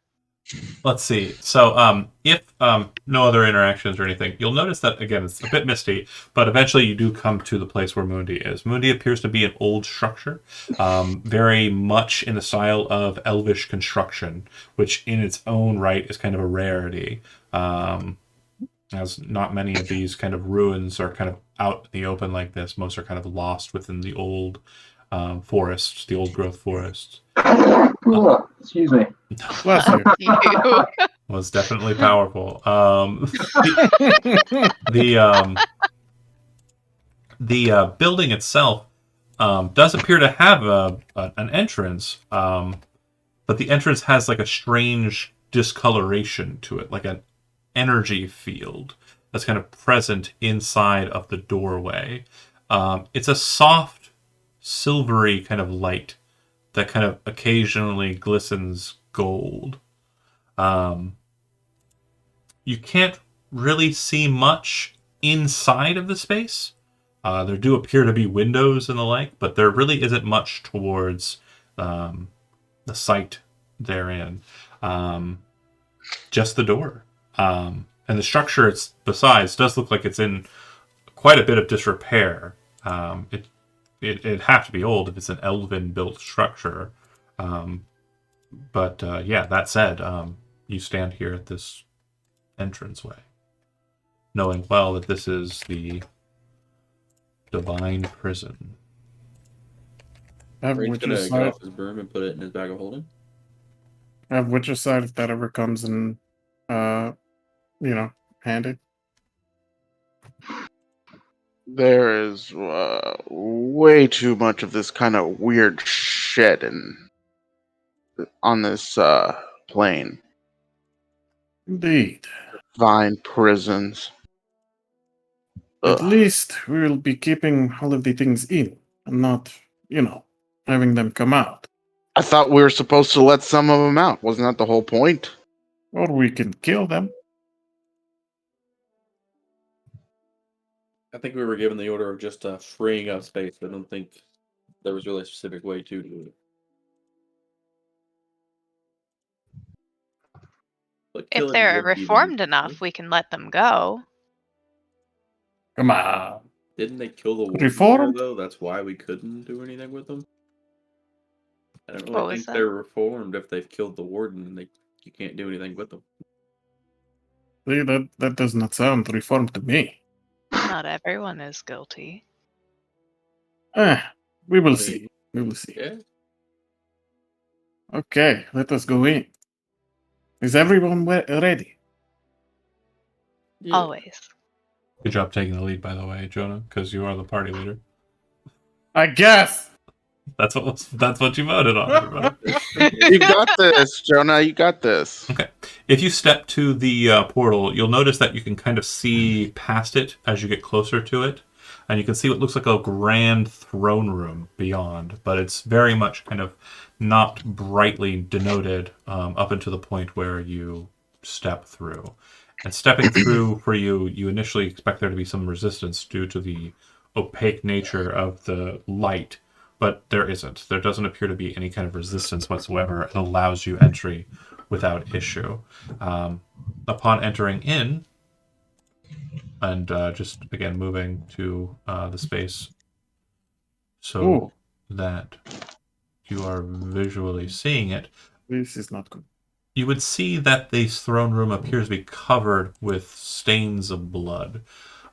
It looks like there's a number of different weapons that are present here, which you as a group would collectively understand appear to be the residual weaponry of the Renegades' forces, the all manner of hateful creatures that came out of the Doom Vault that appear to have fought in this space. Looking at the situation, it does appear that there are no signs of life anywhere, to be sure. With that being said, feel free to investigate the space, and if you have any questions regarding it, feel free to ask those questions. I have a question. Shoot. There's no light, as in, like, we're in darkness? There is no light, but there is no darkness. Mm. It's Weird, just like arcane fuckery. sure. Oh, way loud. Okay, everyone, be on guard. And then I will summon Dust Crusher. Okay. John, can I have an owl token on the board because I have Find Familiar from a feat? Aw, that's cute. I'm gonna turn invisible with my ring of invisibility. Andres is steadily moving forward, watching his surroundings. Oh, oops. Did you not want us to move yet? No. I was trying to give control to Tom, but atomic is a name that's present, and for some reason, when I typed in the word Tom, it shows not Tom, but atomic. You should have control of the owl. Just getting free pets over here. As you kind of move forward, you'll see that the first dais appears to be up a not so steep step. It is surrounded by what appear to be four statues. The four statues in question appear to have kind of an elvish look to them. And anybody who has religion trained would have quickly identified that they're all representative of the Whitbehaven. The only one that's kind of off is this one in the right corner, but again, no big deal. So the Whitbehaven are the kind of four maidens of the seasons, one representing each. Wait, each statue is a maiden of the seasons. Yep, all on horseback, yep. Okay. You'd also notice that there's a passageway on the right side and on the left side that appear to lead into kind of dark hallways. And then looking up at the right of the throne, there appear to be two more such passageways. Right and left of the throne. Do any of the battles seem to go to the left or the right? They all seem to be very contained right in the center of the throne room's kind of audience area. Mm. What is And there's no noticeable like footprints tracking blood in any direction away from the center. Yeah, no. Nor any kind of movement from outs or from coming out of those to the interior of the chamber. Zohar is just keeping an eye out for an ambush.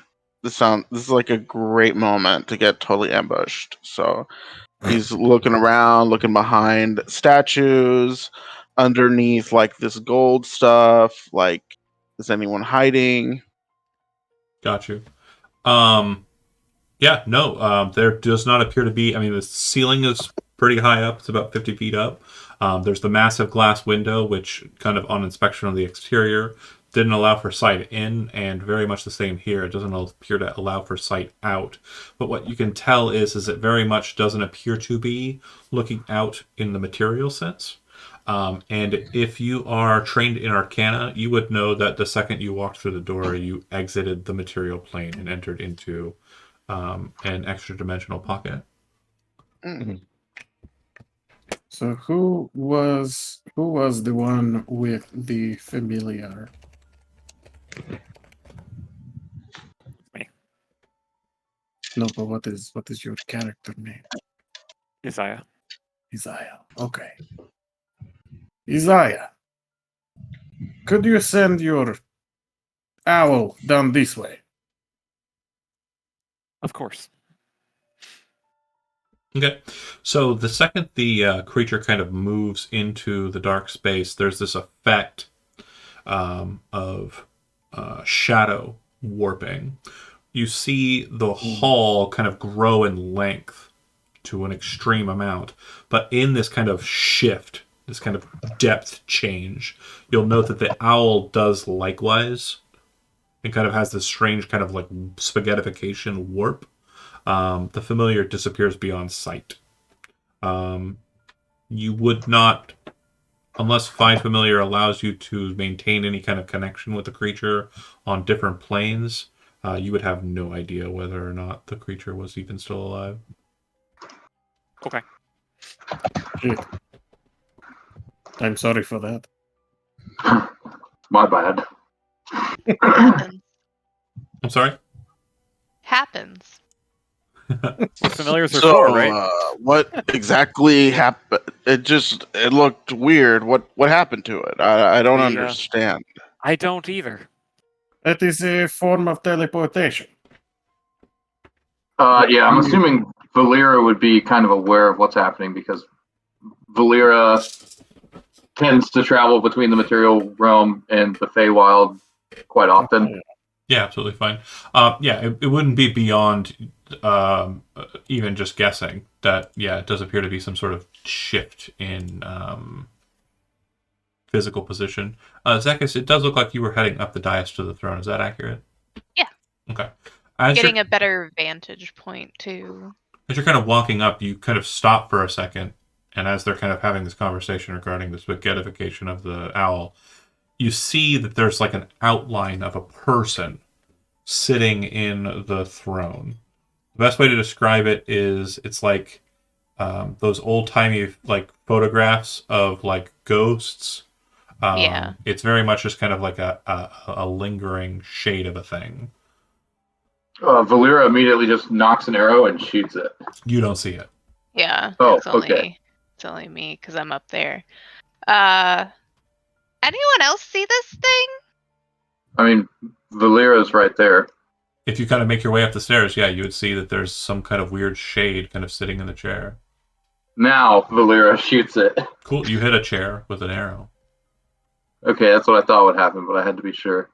I'm trained in Arcana. Would I know What are you wanting to know? what exactly this is? As you all kind of make your way towards the throne, focusing on it. Sorry, Elizabeth. You see it. There it is. It's sitting on the throne. Very much just sitting there. But Zekis, since you were the first one to kind of see it, is there anything that you want to do beyond shooting it, killing it, maiming it, murdering it, staring at it, and trying to decipher what it is? Well, if you want to try and decipher what it is, you have first dibs. Yeah. After being like, anyone else seeing this? And then, Kind of going into yeah. Kind of doing that like curious thing of like going in to inspect. yeah, the more you kind of like look at it and kind of toy with it, you realize that this just appears to be some sort of residual. It doesn't appear to be a thing. There doesn't appear to be a creature here. It's just some kind of lingering, visible sense. It's not aware of us, like we're. Doesn't appear to be.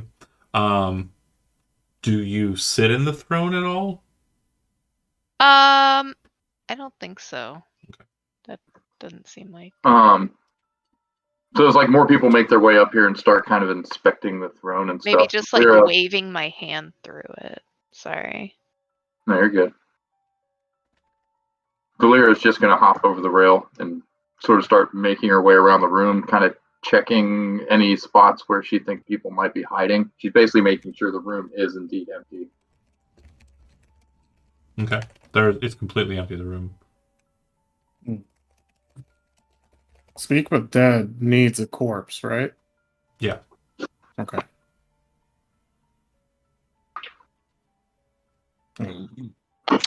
For just for the record, Mhm. I Ooh. am not Susanna, but Zohar uses that on himself. Okay. Nice. It's perfect.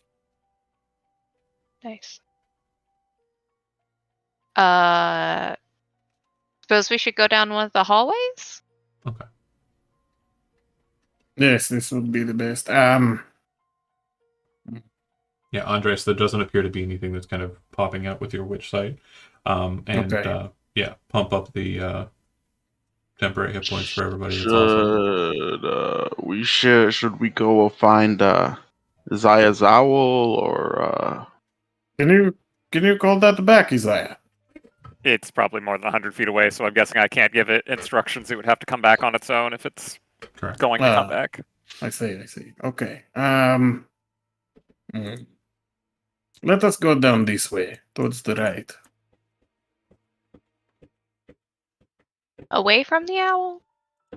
If it is dead, it is dead. If it is not, It will is find not. its way back in some way or another. Yes, it is an owl. It knows it has the tracking capabilities. I'm not sure that's correct, but It is I fine. think you're talking about pigeons, huh? Oh Yeah, you yes, can the train them. pigeons. The pigeons, yes, they have the tracking capability. Okay. So you're just choosing a door at random? Is that accurate?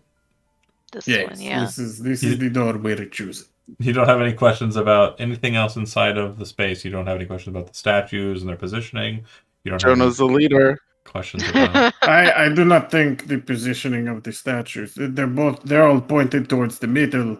There's a bunch of blood in the middle. So something or another happened there. Again, I just want to make sure if you're all okay with that, that's fine. I just want there to make is one that's different than the rest. There is one that is not a Whitney. It is not a No, maiden. They're also Whitway Haven. season. Sorry, it's just the image. Yeah, the limitations of the art. That's Okay. That's fine. Okay.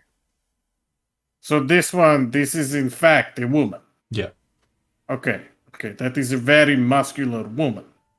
If you again focusing less on like the exact dimensionality of the doodle, do you want to ask questions about what you're looking at statue wise, or? That's a strong suggestion that you probably should. Yeah. Okay. Okay. Which statue is which season? Absolutely. So it starts with winter in the top left, then it goes to spring, then it goes to summer, and then it goes to autumn. John, I have a question. Okay. Will you be angry if I like freehand like a W for winter Do what you like. to mark it? Okay. Oh, it's not clockwise. That's so weird. So this is winter, right? Mm-hmm. Okay. Yeah. Which one is spring? That one? This one. On the This right. one. Oh, this one. Oh, Oh, top right. is that right? Am I correct? That's right. And then Or it'll no? Yes, go autumn. that is Okay. summer. Or summer. No, so sorry. It goes summer after spring, and then it goes autumn. Oh, okay. So summer. There's things popping off on both sides while people are talking. So sure. can Right. one person point with like an arrow? Right and- is summer. Left is Okay, Autumn. right is summer, and left is fall. autumn. Yeah. Oh, okay, so Autumn. it does go clockwise. This is spring. Yeah. It effectively goes clockwise, Okay. starting Could with you winter on the left. could you do a P here for the differentials of summer It's- and spring? Excuse Spring me? is green and summer is orange. That makes sense. Oh, okay. Because okay. the sun. I was just making sure. So Okay, the okay. indicators that you're kind of denoting here too, if you're trained in religion, you would understand a bit about the seasons and the zodiac. And what you'd be noticing most is that the winter seems to be focusing mainly on the defiantly vitriolic aspects of the zodiac, meaning the huntress is sometimes known as the predator. Same connotation in zodiac, it's just it seems to be that this statue is focusing more on the murdering aspect of the huntress, not the actually hunting for food and providing. The same is true on the other sides. It seems that they're kind of more towards their militaristic aspects of their zodiac representations. So Valyria is a summer Eladrin, so she's kind of gravitating towards this one. Yeah, But she definitely has she definitely likes the vibe going on with this one. right. So the summer would be the wanderer, but in this more militaristic fashion, it would be the cavalry. So you would see that all of them are on horseback, but the one that is representational of summer seems to be not on just a typical horse. Its horse seems to be a bit more grand and appears to be a representation of a Ronin, which are the summer red horses. And these are like rather large statues. Yeah, massive. They're probably upwards of 30 feet tall. She's gonna do a pretty like athletic sort of run up, basically like pour her way up onto the statue so she can get a closer look at things. Yeah, you're looking at it from above. It She's seems like that climbing all over and around the statue with like extreme ease. the floor pattern seems to be representational of a stylistic variant of the Court of Seasons. You have the 4 seasons divide, and then you have the 4 midlines with their 2 aspects therein that seem to be pointing in different directions, and then the 6 that are without in the center, which is representational of Kasheathea, the goddess of nature, or the power of nature, Varhuin, time, and father of all Fae, Bicavaria, the goddess of the seasons, in Elvish lore, the bright star and the dark star. And what was the last one? I had to check my notes. Right, the outsider, the orc god.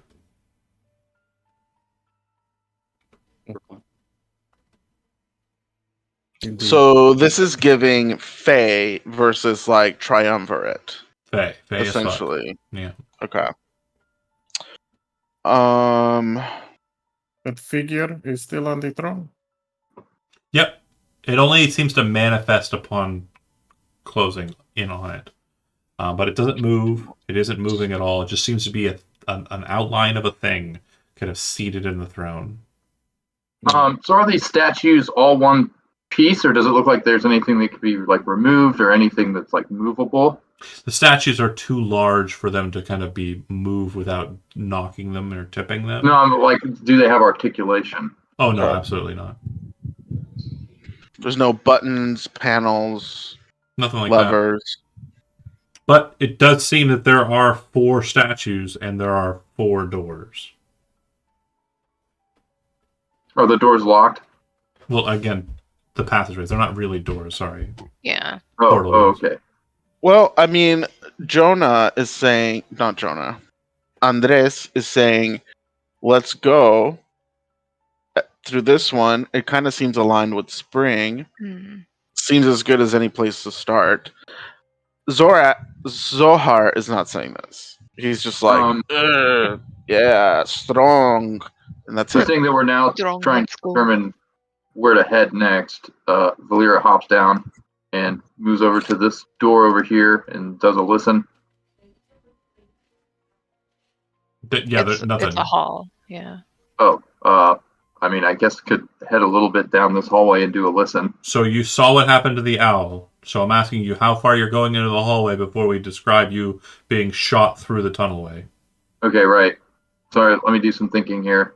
I doubt sound is going to travel across that planar barrier. That's a good So assessment. I guess we don't really have any clues or anything to go on. So I guess we'll just pick a door. Okay. Pick a door. Let's do the democratic Well, process. I Well, kind of want to sit in this throne. Oh, The clue was that springtime seems to align with that door. That 1 second. what? Repeat yourself, Brent. I said, I kind of want to sit in this throne. I'm not gonna lie to you. Do you sit in the throne or not? All right, I'm gonna roll something for myself. I'm here I sit in the with you. throne. Yeah, So eating that shit. the second you sit in the throne, you feel like your attention changes. You have a different focus. Normally, when you're paying attention, like you're doing to me right now, you're paying attention to the words that are coming out of my mouth. You might be looking at my face. There's a sense of, I am the focus of your attention. Now, imagine if your focus changed from where you're currently sitting and instead became a place that was foreign to you and unknown to you. And everything else seems to just fall away from the wayside. And you're focused on this strange extra-dimensional space, this exterior, this endless exterior. You then feel like there are things at the corner of your attention, sight, for lack of a better term, but you'd probably relay it to. It appears that there's something behind you, there's something to the right of you, there's something behind you to your left, and behind you to your right is what I meant to say, and then there's something to your left. So you can look right, you could look left, you could look behind you to the right, or behind you to the left.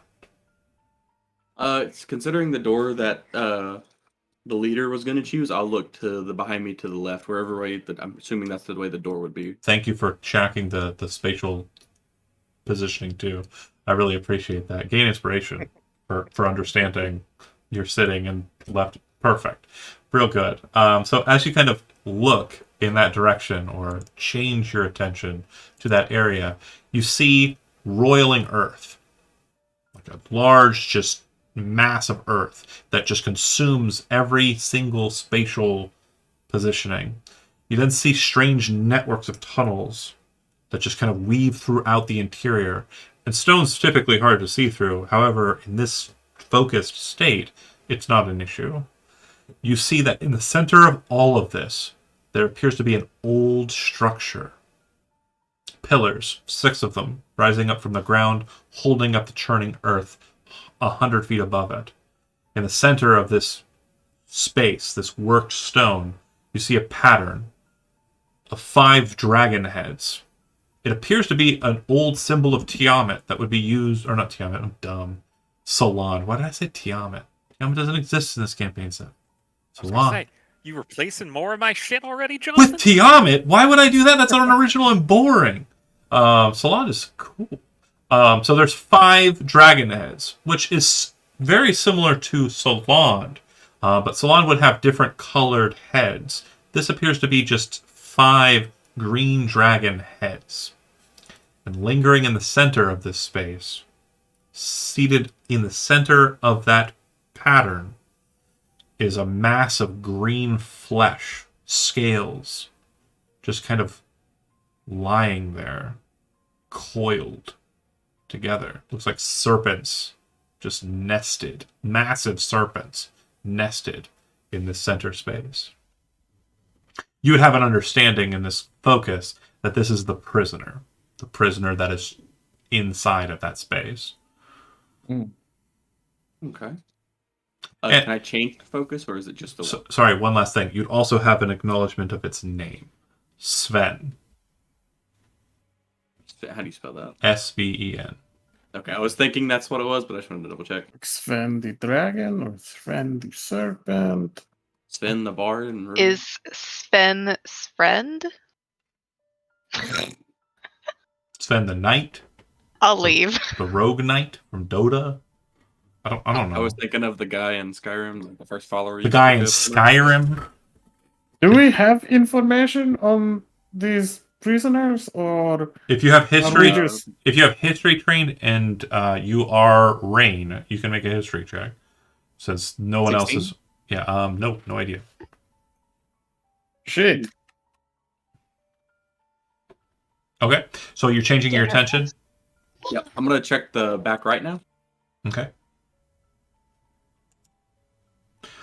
You see, what appears to be flame just burning, a massive fire, but not like a bonfire, more like a sun. And in the center of it, there's this swirling mist of sands. Some of the sand is kind of hot and glistening in the sky. Some of it is just twisted, kind of like shards of glass, and other parts of it is just sand, kind of almost like embers off of a fire. They're kind of twisting about. In the center of all of this, there appears to be a small pass that moves through mounds of sand. Sand that's just kind of pouring down in and of itself. And through the pass, you can see that there are 8 pillars that lead up to a facade. The structure in question is very Osirian. It looks like an old Osirian temple. Temples of Atavius would be built kind of into stone with the assistance of the dwarves in older times. And there appears to be a opening that leads into such a temple, but inside of the opening, you can see what appears to be a bonfire glowing with a pair of eyes directly above it.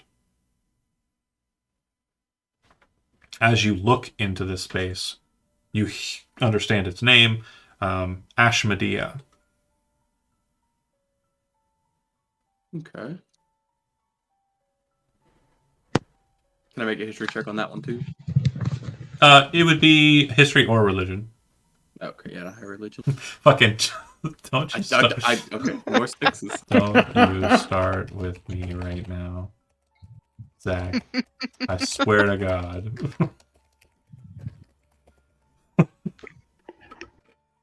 Don't call me on my unoriginality. Actually, it's not unoriginality. It's just dealing with the dungeon in full. Mhm. You only fought the Raven and you sucked at it, so... It's continuity. Alright, Brent, any focuses on others? Yeah, I'll do the one directly to my left, Okay. or forward up to my left. The left, your The left, summon one.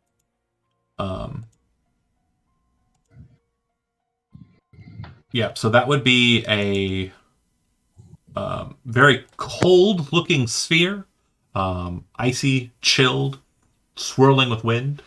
In its core, you see what looks like a lake that's frozen over entirely, with islands kind of jutting out of nothing. There's a series of structures that appear to have been built up with a pass that kind of leads up to beyond the wall and up to a island that has a massive stone hand kind of up out of the island. In that space, there's an old wooden temple that has kind of Saryujan elements to it. And seated on top of that is a massive black raven kind of coiled against the wind, just seated there. And when I say massive black raven, I don't mean like, oh, it's slightly bigger than a raven. I mean like, holy shit, this thing is huge. It's like taking up the entire screen. Like Dark Souls Raven? Yeah, yeah, bigger than that. Okay. That's a big boy. That is a big boy. Karamusan is the name that is indentured to you. I'll type it in the chat because that's usually one that gets questioned. Do another history. I'll roll 16s again, probably. Seems to be the number. Um, 23. Boom, baby! And a 16. this kind of unlocks And a a very 16. due to the failures in the past. This kind of unlocks a slight nod to like where you're thinking, but not accurate answers. The names that have been kind of accumulated thus far, you remember briefly in old studies of the Basriel, which were a people that lived in the province known as Parnak. They worshipped before the elves and they worshipped before the gods. The Basriel didn't worship um, ideas or kind of things that can't be tangibly expressed in the material plane, like most of the faithful do now. Like the Warring Triumvirate is kind of like not exactly something you can grasp unless you count the white or the light winds. What I mean to say is they worshipped things that really existed, large, massive creatures that were very powerful and on the material plane. You remember that Sven, Karamuson, Ashmedea, and one other, whose name is escaping you at current, but will probably be revealed to you in a moment, were the main four gods of the Vazriel people.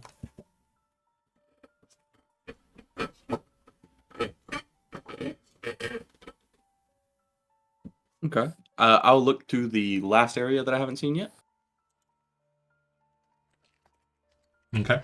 So the last space will be a watery space. Hold on. This space seems to roil, and as you kind of focus on the interior, it has an almost organic-like roiling to it in its center. You see tentacles kind of moving about these small, strange islands that appear to be clots of like molted flesh and blood. There's an ichor that kind of seeps throughout with kind of like a top layer of wetness to it. It's just even more kind of sickly. At the center of this space, there's a massive globular skull-like structure. Purple flesh cracked and broken. It definitely looks like a beholderkin of some sort. The tentacles in the water you see have eyes at their tips. In the center of the massive beholder skull, where a central eye should be located, instead you see a large cavity that appears to be filled with strands of saliva-like material and also more thickened strands of like webbing. Cool. There's Totally a good. Cool. there's a quaint little bridge that seems to run out of a space to one of the islands near the mass of disgusting. Can't believe Malika would do this. Do I know its name? Yeah. So this would be Darelithoth. You got that one, please. Yeah, you got it. Roll the history. Roll the history time. Get some more 16s. There you go. Another That's 16. Wow. You're like, yeah, that's the name of the fourth one in the Basriel that I kind of remember, but not really. Makes sense. So for everyone else, this is a matter of a few seconds. So, Rain, you feel like you can disconnect from this at any time just by focusing kind of like on yourself instead of anything outside of you. Okay. And that'll allow you to kind of remove yourself from the throne if you're doing that. I'll disconnect, and then I'll see. Like, everybody, can you come around? I have some information about the doors. Yeah, for everyone else, they probably didn't even really... If they were near you when you sat down, it would probably be like a 6-second span of this kind of weird, like you kind of twitching your head to the sides. But then as you change your focus, but otherwise, it doesn't look like a lot of time passed for you. Yeah, before you even finish your sentence, as soon as you say, like, everyone gather around, like, Valera almost, like, instantaneously is right there. Okay. Yeah, once everybody gathers around, I'll share the information that I can remember about each of the doors. The one to the left here, the back left that we were going to go into, that is Sven. What I can only assume is a Hydra-like creature, because of what I seen, it had multiple heads in a depiction, and it looked like a bunch of snakes laying on top of each other. The one over here is Ashmedea, a fire-esque animal. I couldn't really see a form. If you have religion trained, do you, Rain? No. If anyone else has religion trained, when the name Ashmedea comes up, you know who Ashmedea is, right? Yeah. Have I introduced that creature enough in my campaign settings? I know Zach got annoyed at me mentioning her. He's like, again? Yeah. So yeah, Flip table. the demon prince of greed, the queen of avarice. We gave her a whole tower of magic items in the Sunday game. Why would you Every- do thing? Because it we was had a hammer hilarious. that was evil, and we were like, you know what? We have to first the person that's holding the tower, so just take everything in the tower. And she was like, all right, bet. Yeah. And then I tell Alright, them about Kara Fair enough. Musan, the crow, and Daraloth, the what I'm assuming is a beholderkin, but I'm not 100% on. might be a spider. Could be a spider. Yeah, because I'll describe every one of the areas if I can to them. Is that enough for me to attempt to make a history roll so that I can also get a 16? Yeah, with the names, you can go ahead and roll a 16 for me. Oh. So the bit that I told him about the Vazriel having their deities, that's the information you'd glean with the 21.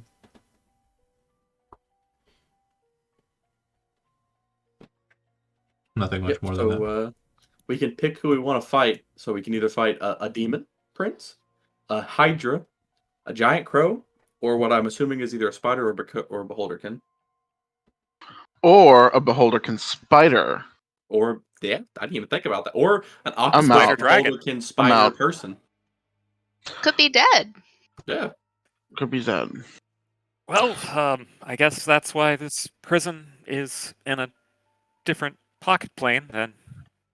So Asmodea, the crow, Daryl, and what was the other one? Then Like, how do you spell that? Sven. Oh. And Sven is the Hydra? Yep. Yeah. What I'm assuming is a hydra. And Daryl is the Beholder. It's a really This good is assumption, for- by the way. Good job. This is for out of character, but like if we kill the demon prince here, like won't he just go back to hell? Well, I mean, out of character, the Sunday game already freed them once from here, so it's kind of crazy. Oh, okay. That didn't happen. You didn't free them. No, you tried to fight Karamusan and got your ass beat. So didn't we free the Ashmedea because Benson had her like soul jar? Yes. Yeah, that's the one I was talking about. Sorry. Correct. Man, that's some powerful meta. But again, out of character notes, yes, that did happen in the Saga game. What But in Rain character just notes, saw it's is a red dragon, presumably, inside of the space that is keyed for Ashmedea. Mhm. Mm. Yeah. So, Okay. but yeah, I just give them like the base information that Rain had, and be like, yeah. So, who do we think we're gonna fight? And Well, I win. think we're gonna fight all of them. True. Who do we Okay. think is the softest? I mean, the Hydra would be pretty tough. I feel like our best, I don't mean, a Demon Prince is not going to be easy. None of these are going to be easy fights because they're locked in here for a reason, you know? Well, Yeah. fearless leader? Well, The top right corner. The top right. seeing as how all of these creatures are going to be difficult, there is only one way that I know how to choose. Top right corner. Are you all ready for that? Yeah. Okay. Eeny, meeny, miny, moe. Catch a Absolutely tiger not. by the toe. Absolutely not. If he hollers. No? No? I will punch Not you. doing that? Okay. No, I loved it. I loved it. I loved it. Isn't Please Zekis note our that- tiger that we're catching by a toe? So Um, just Tiger's grab tiger. the tabaxi, and then tabaxi chooses which one we go to. I'm a Zohar- taxi monk, and they're just like, Zohar will kind of turn to Zekis with like an incredulous look and be like, "He's so hot, but so dumb." I agree. If he hollers, let him go. Oh no! My mother told me to It pick hurts. the very best one, and you are eat. Okay. This is why democracy doesn't work. We voted for this. He's doing his best. So, Fearlessly, might I add. Yeah. surprisingly enough, it is the upper right The- corner. The Hydra. Gain inspiration for every game you're in. He had us in the first Or- half, not gonna lie. Not gonna lie. Not gonna lie. I I'd thought say he for was more gonna. reason, Valir would probably cast their vote that they fight the dragon first. Because fuck dragons, especially this one. I swear it landed on upper right. I didn't even mean to do it, but it did. Sure. I mean, are we becoming a democracy and doing votes, or are we following the leader? I'm following the leader. We Following the leader. We voted. gave him command for a reason. Yeah. Okay. Wherever I'm not he sure may what that go. reason was, but that's I'm saying questioning our reasoning too, but You just gotta Onward we pick go. You just We're gotta gonna pick the follow the leader. hottest. Who's the leader? Jonah? Oh god. This is the You know worst what? I decision believe anybody in you. has ever made. Damn as a it. fellow worked. dumb decision maker, I It's believe worked in you, out Jonah. so far. Gloriously. Like, would you put Afrain in charge of the Friday game? Okay, Absolutely Avran is not. Avran. Yeah. Avran is Avran. this isn't Avran. Andres it's a totally is different Andres. accent. Yeah, Totally different. very different. It's like We can't Italian promise that it's Avran. not Avran reincarnated as somebody else yet again, but for right now, it's a different accent. So, I will say something for those watching at home and some players in the party here. As you enter into the space, some of it might seem very familiar to you. I will say, as a narrative beat, that's intentional. players at home. I'm talking to Zachary. No. Oh. Wrong part of Jernaris.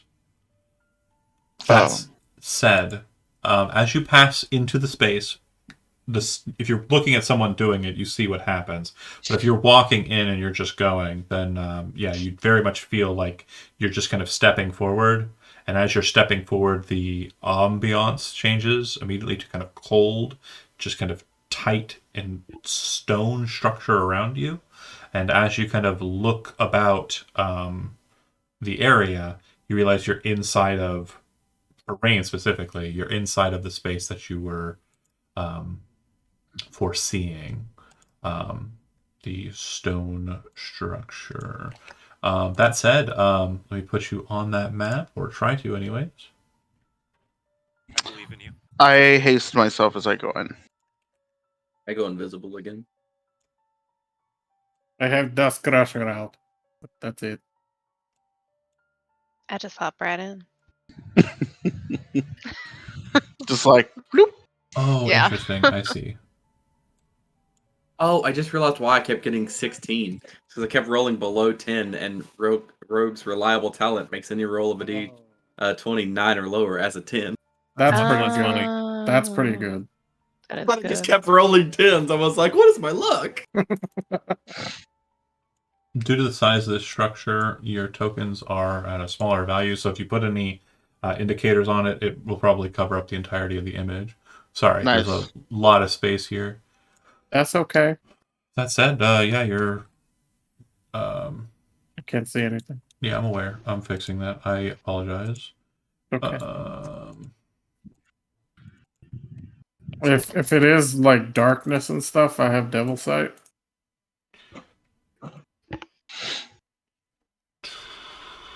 Oh, cool. I got kitty vision, I got aka open dark vision. vision. Yeah, that's fine. I'm slowly working through it. I apologize. That's You're good. Okay. my fault. bear with us here, folks.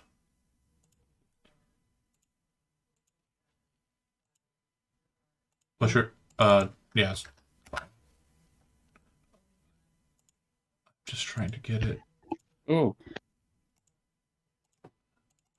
Oh. I don't know if it's supposed to be like that, but we can see the. That's fine. Okay.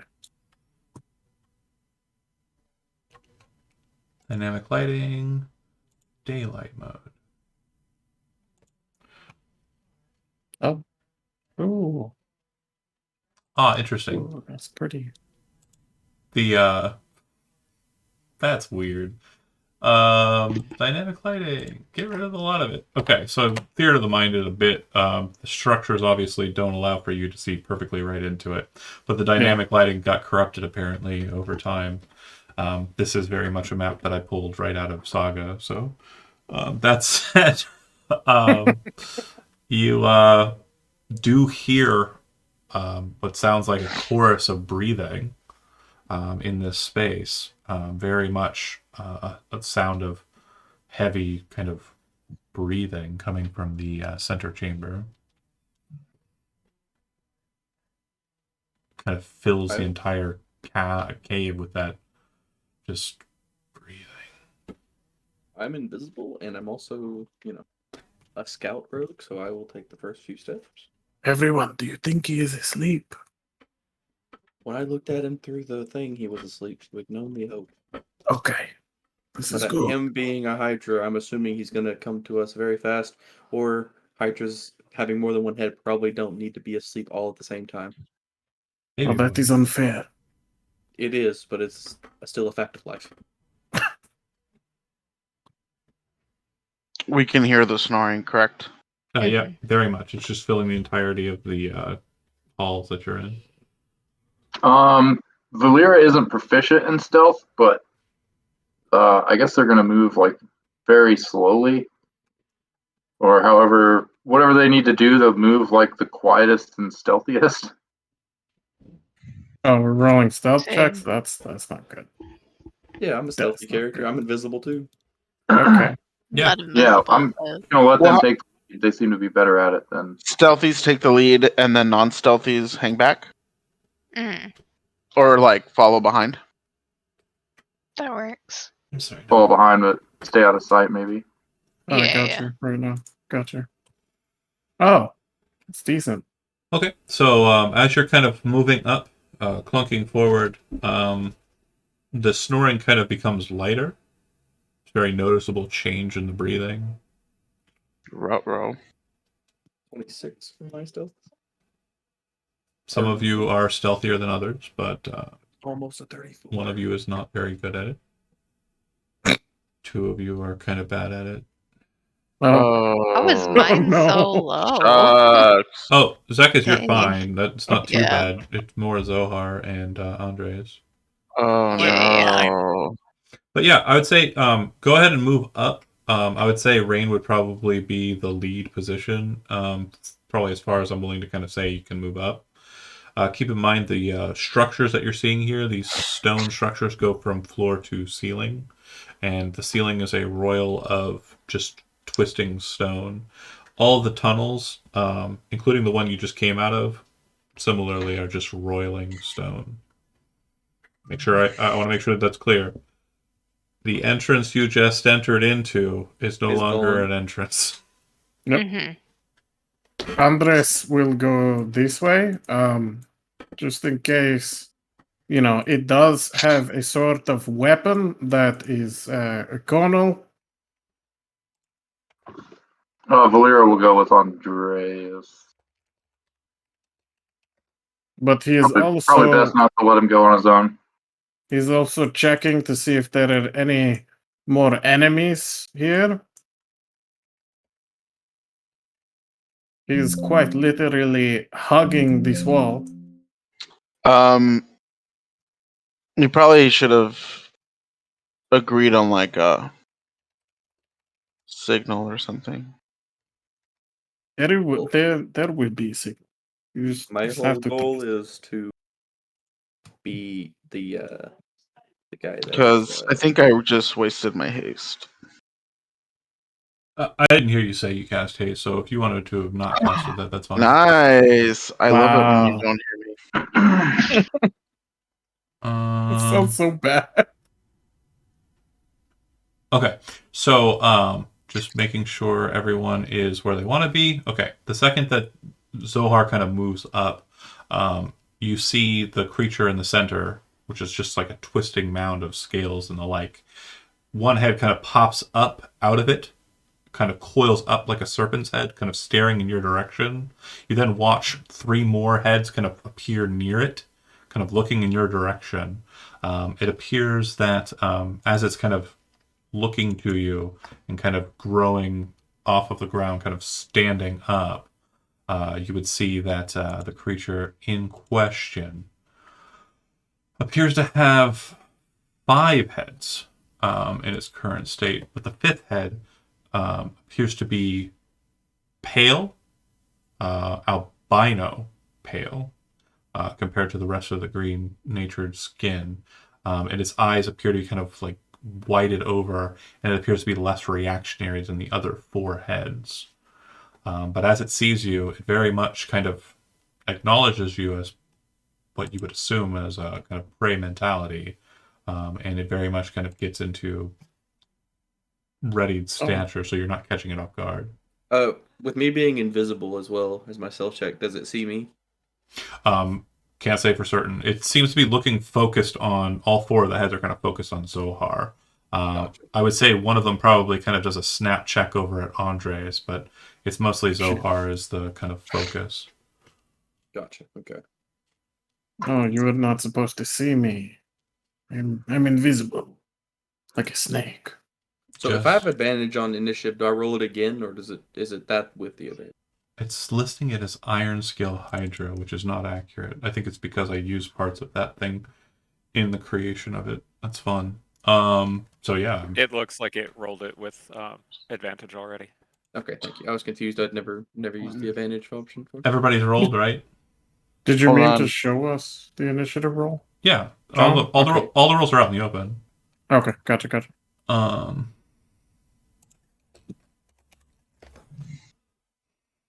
Damn, I'm last. Fuck. Bear with me here.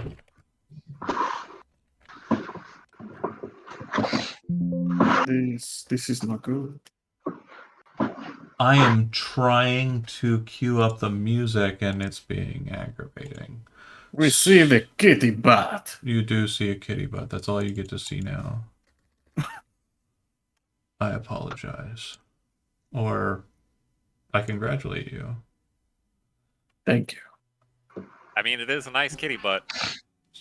No, don't you start. I'm sorry. No, there's other babies are fighting. You fought babies? So, real quick aside as I try and work through my technical issues, the cat dynamic in this house is an interesting one. Mittens is very skittish and doesn't like other cats, and Shiro likes sitting down right next to other cats and trying to be friends. So, normally the situation is he sits down extremely close to her and she just gets really mad, and if you don't break them up then she starts punching him in the face and he doesn't understand. Like he's like, well, I don't get it. What did I do? But I didn't do but I just nothing." want to sit by you. Yeah. Mittens is Um, antisocial. I feel that. Yeah. Same. Oh my god, why? It'd be like that sometimes. Yeah. 100%. We love a lady who knows her boundaries. Okay, I'm just gonna do, since it's being very, very difficult right now and annoying and saddens me very so, because I thought I had this sorted before today and now it's just not doing it. I'm just gonna play a different song. It was the cyberpunk music yesterday. So it did it. Well, I was going to be playing the combat music from the Battle of Rykard, but it, for some reason, is being dumb. So instead, I'll play another battle boss music from that game. Not as exciting, but Dun, dun, dun. okay. So, first things first, Zohar, you are first on the docket. Is very much focused on you, attention-wise, with Mhm. 4 of its heads. The 5th head, like I said, appears to be, for lack of a better term, sickly. Okay. And I yeah, cast haste. Okay, so that haste is a action. Hmm. Please forgive me. This is a fucking martial character, so I can move 30 feet, or does a dwarf have little baby short legs? Baby 25. legs. Baby Okay. legs. You would be a good cop, except for your baby legs. Baby legs. So 25 feet. Well, Okay. considering you're hasted, you've got 50. Yeah, you I get. have 50. Okay. So let's do another. You also gain an additional action you can use to dash. For Oh, it's both. Okay. Yeah. You got 50, and then you got another 50. And I can dash again. Yeah. But then I'm done. That's it. That's the end of my turn, right? yeah. You could action surge if you Well, want. no. Hold on. You can move your 50, use your Uh-huh. haste action to move an additional 50, then use your action to attack. So you're gonna move the a. action to cast haste. Oh shit! Never mind. Yeah, Damn I it. use my action to cast Yeah. haste. So that's it. I'm just there and I'm out because I use a bonus, right? Yeah. No, did that use a bonus? It did. No. You use one action, then you get 2 actions from haste. Like you Okay. get 1 additional action from haste. So you use 2 actions to dash, and then 1 action to cast haste, and then you can do action surge to attack how many ever times you can attack. Or Okay. you could. That's up to you. So I will use my action surge to attack, and I get all of my attacks, right? Yes. Yep. Okay. Yes. So I will go in two-handed. I've never said that before. And we'll do 1, 2, 3. First one, third one hit. Okay. 1, Nice. 2. That's 30 damage. As you're kind of slamming into it and kind of breaching into it, bear with me here.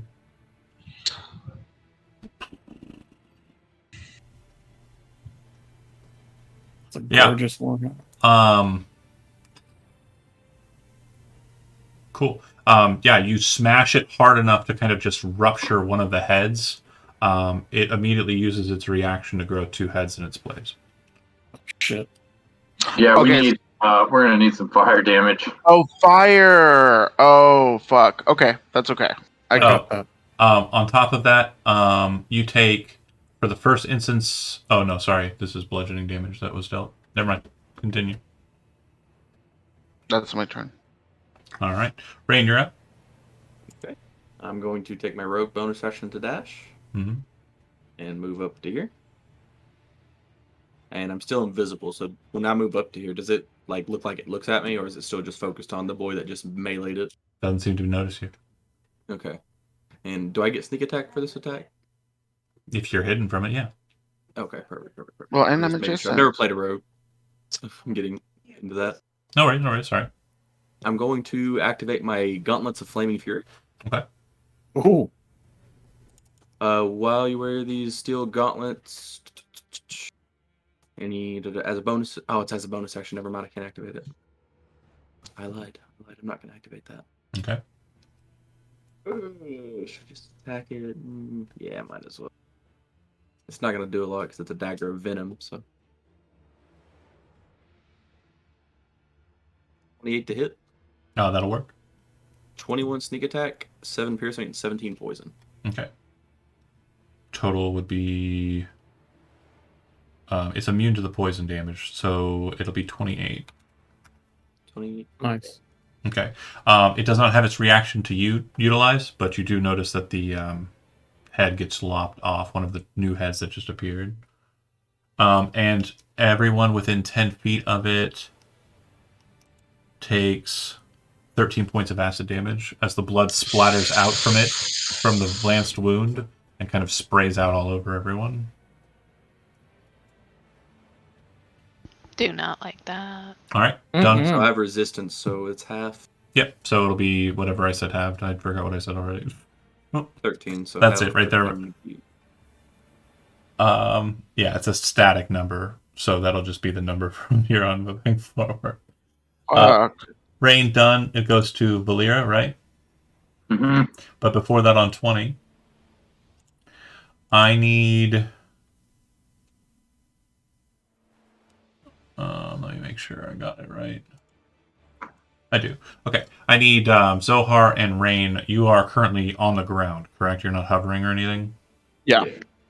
It kind of stomps up, and all of the heads kind of roar outwards with kind of a draconic fury. I need everyone in the room to make a wisdom saving throw, and I need Zohar and Rain to make a strength saving throw. As it kind of goes rampant, it drops its feet down, and the ground underneath it just splinters into cracks. I got a 23. 19 on the wisdom. Okay, save. And then I'll use my inspiration to get the 20 on the strength save. Save as well.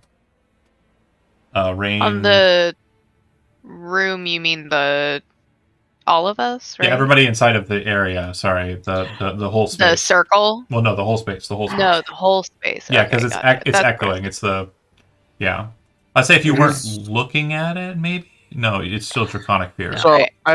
I failed my wisdom. Well, I got a 10. I assume that's a fail. So I'm gonna try again. I have indomitable, so I can roll again. Yeah, nailed it. Oh, sorry, Zekis nailed it. That was me. But yeah, you can re-roll with indomitable. 16.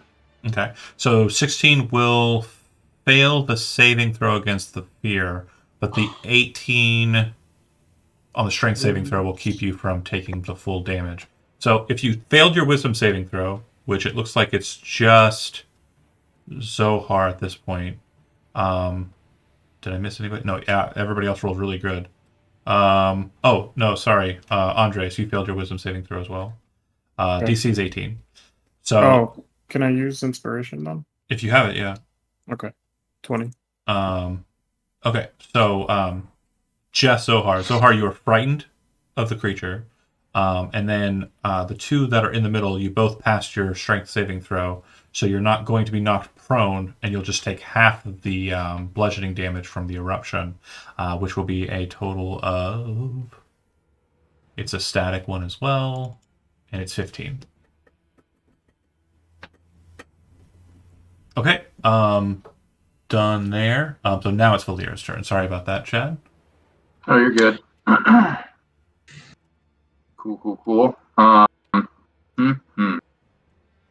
Okay. So let me do some measuring real quick. Yeah, absolutely. Cool. Oh, So yeah, okay, go ahead. Valera kind of steps out here and bonus action Step of the Wind. So that's one key point. So now with my movement speed is doubled and my jumping distance is doubled. So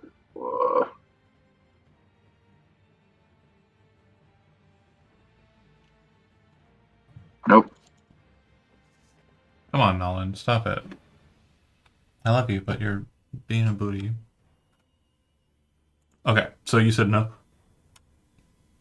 I'm trying to measure out my movement. Got it. Okay, but roll20 is not working with me. I should have enough movement. So all these cracked spaces, that's difficult terrain. It is now, yes. With my jump distance doubled, can I leap from here onto its back? You can attempt to. I'm sorry? You can attempt to. Okay. Yeah, we're going to try that. So my jump distance is doubled. I still have, I think, like 40 feet of movement left. Okay. So to mount a larger creature, it's an athletics or acrobatics check as part of your movement. Okay. So... And it's opposed by nothing. It just has a set DC depending on its size. Yep. And this one is let me see. Acrobatics or athletics? guard against you in. So yeah. Higher. That's 24. You get onto it. Cool. Baby cat. Taking her axe in both hands, she raises it up above her head and brings it down. Makes 2 attacks. The first one I'm going to spend a key point to do Stunning Strike, and I'm also going to spend a key point to do Death Strike. So it's going to do an extra 1d8 damage, and then they need to make Constitution saving throw or be stunned until the end of my next turn. Which I believe the DC is... I don't care. I don't get stunned. Go ahead with the attacks. Okay. So, 1, 2. Man, I'm just rolling really hot tonight. And this first one had the Death Strike, so that's going to be an extra 2d8. So that's 22 plus 11, so it's 33. The second attack is a 16. Hold on. Yeah, 16's going to miss. But just to confirm, it's just 1 attack hitting. What was the damage on that? 33. Okay. That'll sever another head, so dropping it down to 3, by the way. And Wouldn't it be 4 because it grew 2 out of the first attack? It grew 2 off of the first attack, having 4 to start. I'm not counting the white head. Sorry. Okay, gotcha. That's what got me. It's a separate. It's a separate thing. Anyway, so the 4 primary heads. The first one was lopped off. 2 grew from it, which means there would have been a total of 5. Then someone severed off another, and then someone severed off another. Gotcha. Okay. Yeah, the white head was like blowing me off. I thought it was part of. No worries. And so Valera, and Rain and Zohar are within 10 feet of it. So once that attack does slashing damage, I need the 3 of you to take 13 damage. Acid damage. 6 halved, correct?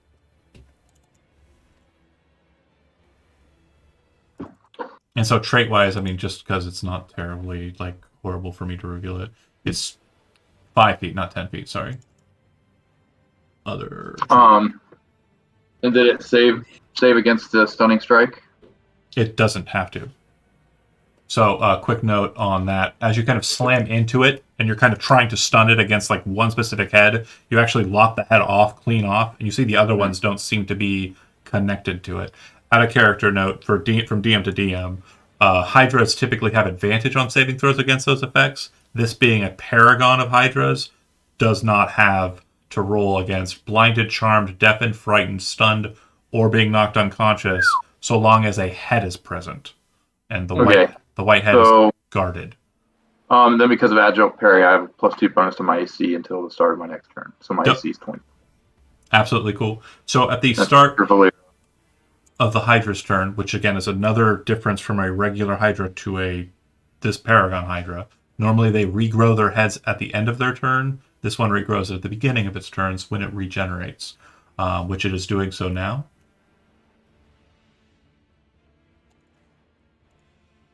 Plus 30. And it had 2 severed heads, which means it now has 4 additional heads. So it was at 3 mainstream, so now it's at 7 normal big heads. With those massive heads that are created, the 2 that you just created, Valera and another pair will focus on you, and then actually 3 will focus on you, and then I'll go 2 and 2 on the lower ground ones. So I imagine Valera's standing in the middle of all these heads. It's just yeah, as you're on the back trying to maneuver around the necks. Yeah, I love that. So 3 attacks against Valera. Just tell me if they hit. Then yes, all 3 of those would hit. 2 attacks against Zohar. 2 attacks against Rain.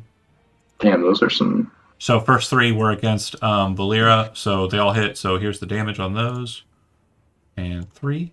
Does a 17 hit Zohar? Negative. 33 does, though, right? Correct. Okay. So then that last one there, the 15 plus 6 is for you. And then does a 20 hit Rain? Yeah. Okay, so then both of those will go for you then. And I'm going to use the Uncanny Dodge in the first one. Okay, absolutely fine. It looks like they were pretty close to the same anyway, so. Yeah. Okay. So that is it. That's its turn. It's literally just a massive fury of heads slamming into the party as they kind of enter into its space. That said, I'm done with that turn. So, Isaiah, you are next on the docket. Okay. So with my 30 feet of movement, I can get to here. Can Mhm. I see what's going on up there with the rubble and stuff around there? Yeah, the rubble's just grounded. It makes the ground hard to walk on, but it doesn't Okay. create any elevation. I just wasn't sure with this thing right in Oh, Understood. there if that was in the way or not. hold It's on. I'm alright. sorry. Valir has a cloak of displacement, so that second attack would actually miss. Okay. I'm assuming everybody looks a little fucked up at this point from all the acid and all the biting. So I will. Is anybody bloodied or are they just? No, not yet. I mean, Valir just took 51 points of damage.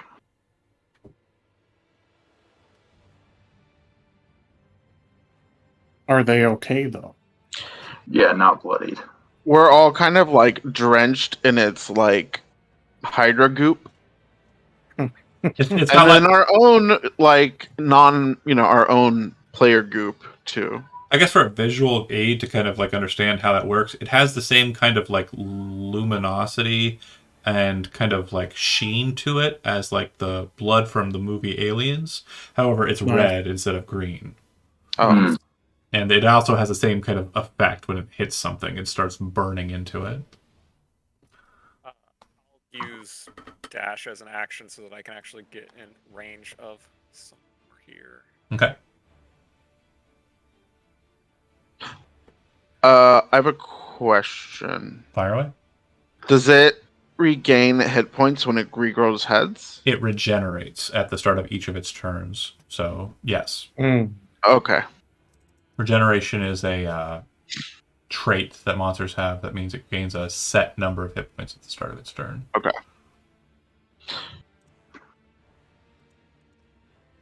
Great, I'm done.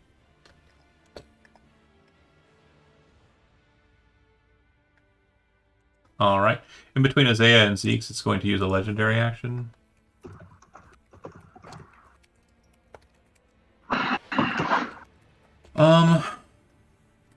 Sorry, got a side message.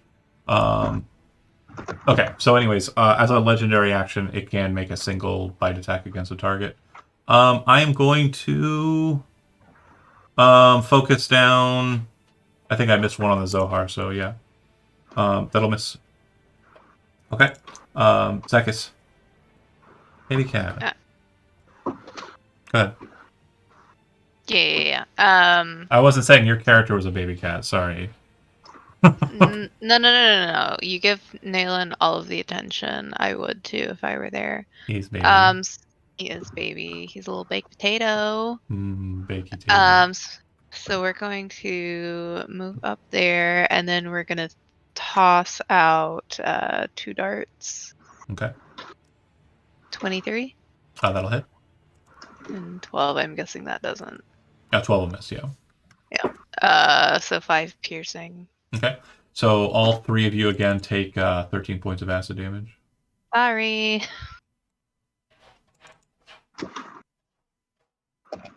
All right. Zekis, That's it. done, and Andres. Andres will come down here with his 40 feet of movement, and then he will take his Dust Crusher out, point it at the beast, and cast Eldritch Blast. I love this voice.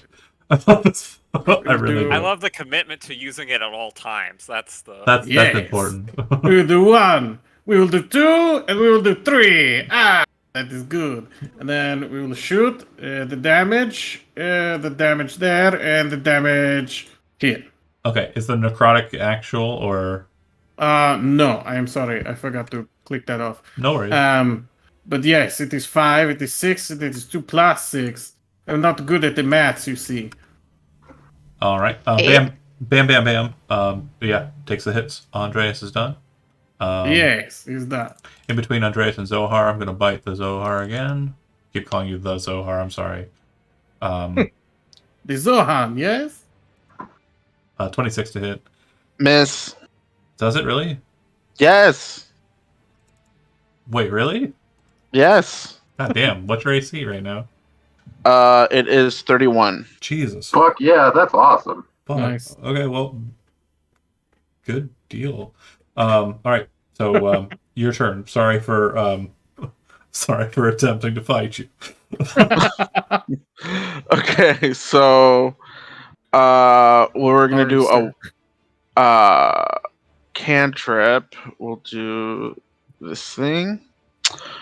Our I'm new DM's going. pretty great. Okay, so I'm gonna do one attack, and this will be one-handed. Okay.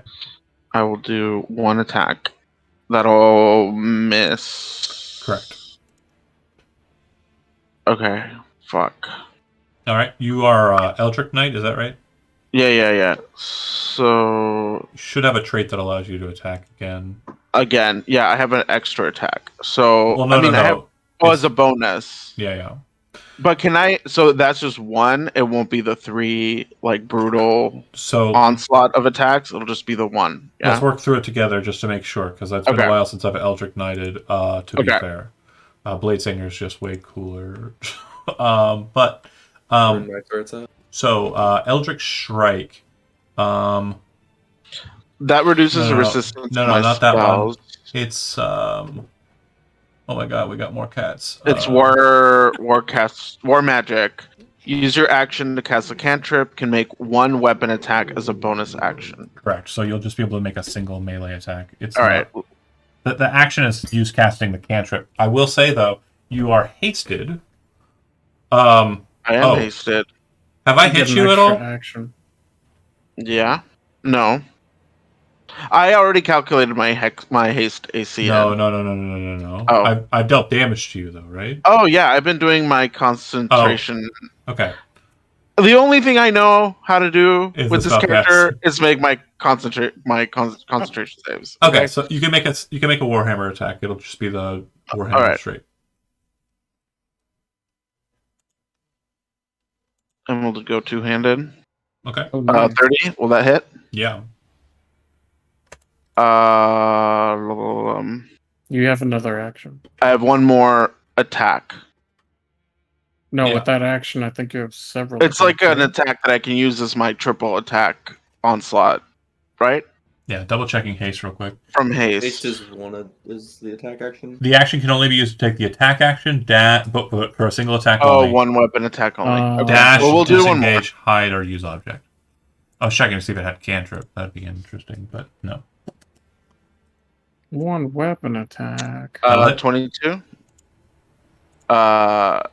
24. Wait, No, it's not- 19. I'm sorry, my That'll- brain. Pop a head off, and it'll use its Oh reaction. my god! It'll use its reaction to gain 2 heads. So it's currently at I needed that fire to go through. 8 Fuck. heads. All right. Zohar, you are done, and Ray, you are up. Okay. I'm gonna bonus action my gauntlets.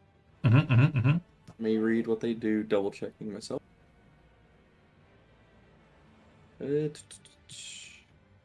Okay. I'm going to attack with my dagger of venom. 25 to hit. Yep. Does 31 sneak attack, 9 piercing, and a d6 of fire. It's 1 fire damage. Okay.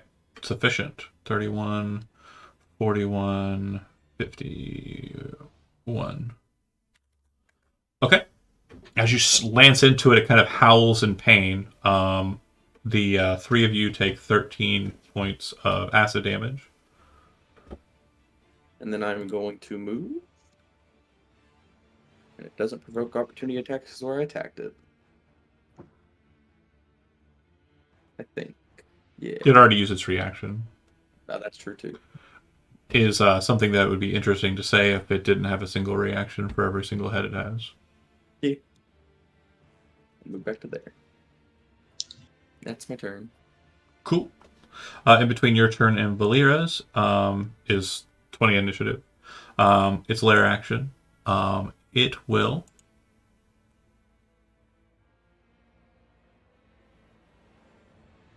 Yep. Invoke the essence of the Earth domain.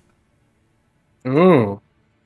You watch as the burn charred area seems to kind of like break apart from the thing and extract the burnt flesh, and it kind of drops onto the ground with kind of a very hearty, stony clunk.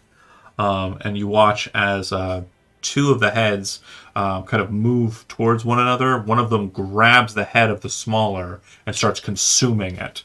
And as it kind of bites its own head away, you can see that wound healing, like I'd said. Gross. This is all while Like a snake eating its tail. again, this is all while the small, tiny white head that's kind of like albino and weird is still kind of just not really paying attention. All right. Valera, you are up. Okay. First attack with the axe. And this is going to be, I'm going to spend a key point for Death Strike. So.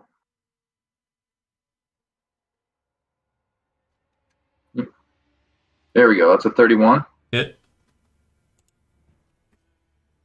So that's a 16 slashing and a D8. And then after that, she takes one hand off the axe and just starts like wailing on faces. Okay. So I'm going to follow up with a unarmed attack, and then I'm going to spend another key point to do flurry of blows, so 2 more unarmed attacks. Go for it. And because of gloves of soul snaring, these get force damage. What level monk are you? 15.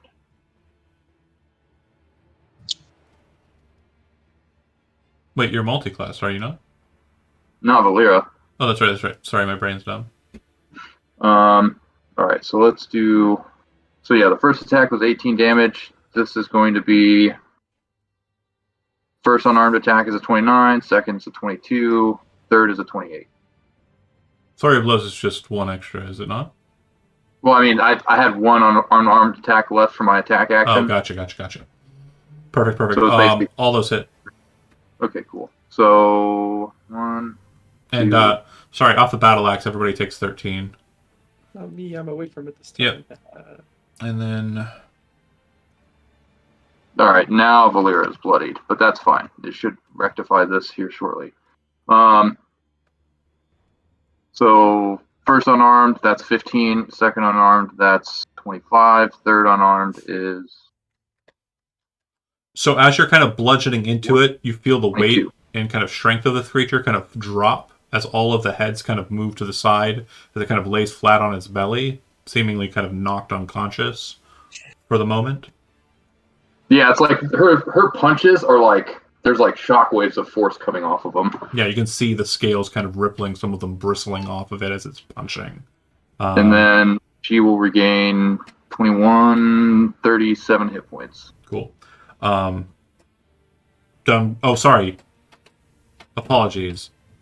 You're regaining hit points. Yes. You said 37. Yes. Bear with me. I'm checking. Yeah, you're on top of it. Never mind. Okay. Cool. So as you kind of slam it down, it kind of falls to the ground, and you're regaining the energy. You see that a strange kind of connection between that key that you're generating and it seems to kind of form unassumingly, and you can see that it appears to heal itself as you heal yourself, but not as strongly. Ooh. This Shit. is the first hit points that have been regained within the aura. So, Fuck. Well, I mean, as long as it's not regaining as much health as me, I think I could just keep beating the shit out of it. yeah. But after your turn, it goes to its initiative. But before its initiative, since it is conscious, it's just prone. It's going to use a legendary action to make an attack. I'm going to attack you on top of it with one of my heads. Because All right, so because I'm prone, I 25 have AC disadvantage. 21 on this. All right, on the start of its initiative, it will regenerate. And I know it took fire damage, but as I mentioned, on its lair turn, it used the essence of the earth and consumed one of its heads. It's currently sitting on 7 heads. At the start of its turn, it does not regrow any heads because no one did enough damage to threshold cut a head off. except it bit its own head off. I actually never dealt with this item or this specific Hydra interaction.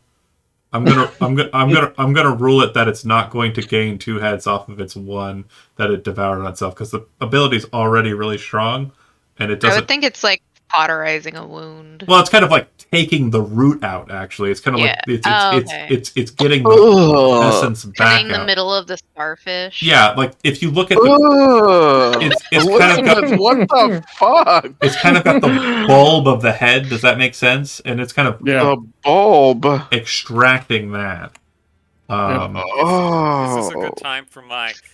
Why are you the way that you are? I believe I'm sitting on 7 plus the sun. So it's going to go ahead and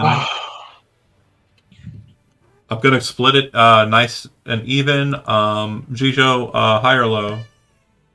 Hi. So that's you. So you'll take 4, and Valera will take 3 attacks. So first 4 against Zohar. 1, 2, 3, 4. None of those. 31 AC is really high. I mean, I can hit it on a 16, but like apparently not today though. And then Valera 1, 2, and 3. So that's 25 AC with disadvantage. So the first and the second one would hit. Or the first and the third, my bad. That much. What are you doing? He's He's printing. printing. He really did print past pages. That's funny as hell. He wants to be an office worker. Okay, that would be such a cute office. Right? Get him a little bow tie. Because Oh, he's white. shit. Bam, bam, bam, Here's bam, just bam. What Colin the f- Robinson. So I'm out. anyway, sorry. He is cute little, Cute little Caucasian. cute little honky baby. Bam, bam, bam, bam, bam. All of its attacks are done. That is it. Just to make sure the 2 who are kind of engaging with it are kind of paying attention to certain elements. It does look like the albino head does still seem to be kind of out of it, not really paying attention. It does seem to be kind of waking a bit, but it does look like the other heads are kind of maneuvering as they kind of move about in a kind of guarded position towards that specific head. All right, its turn is done. It goes to Isaiah. I don't know how this interaction will work with a Hydra, but let's try Chill Touch. Okay. Good call. That's what I would do if I were a warlock. That'll hit. Necrotic. Yeah, it takes it, and it appears to take hold, the effect. Okay. It does seem to... Yeah. And then, because much like Jijo and martial classes, I'm not super familiar with spellcasting classes. I can't cast 2 spells in a turn unless one was a cantrip and the other is a bonus action. Is that correct? Right, so if you're casting a spell that's leveled and has a bonus action, you could cast it because you cast Chill Touch as a cantrip. Yeah. Is somebody bloodied at this point still? Zohar is very, very close to being bloodied. He is looking busted. Busted. Find my healing word button here. I'll cast healing word at 3rd. I just realized the time. Zekis, just kind of speeding on to the end of the initiative, so we have a good stopping point. Zekis, what would you like to do? The healing is coming, by the way. You're muted if you're talking. Zek, Still muted. So hard. I don't know what's going on. Try now? Is that Yes, one? you're on. You're on. Okay. Sorry. No, I was wondering if I can split my movement yeah, between an attack if I use feline agility. absolutely. So, Okay, cool. a quick note though: every space that's kind of around it that's cracked is difficult terrain. So, unless you have a means of mitigating that, it's going to be a bit more movement than you're expecting. Well, no, it's the amount of movement that I was expecting because Oh, it's already 'cause you're 25 awesome. feet. Yeah, super fast. Fast cat. We got zoomies. Yeah, So but we're are you gonna print anything? not today. Sorry, I have other aspirations. So I'm going to move Marrying a up human there. woman and then making the first cat girl in the campaign setting. There we go. That's goals.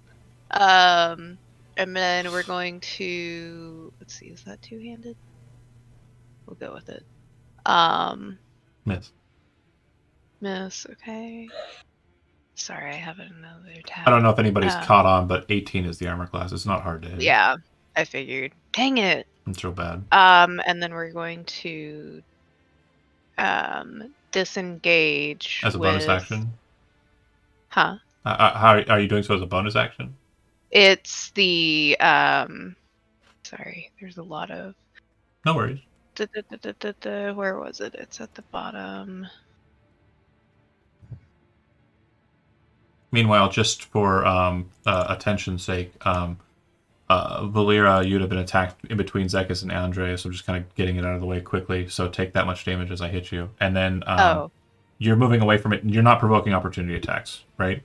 Right, That's because Step of the Wind, using one key point to disengage. Perfect. And then using the rest of my feline agility to Zoomies. back up. Okay, so Zekis done. Then the attack happens and hits Valera for that much damage, and then Andres, you're up, and the last one on the docket for this particular.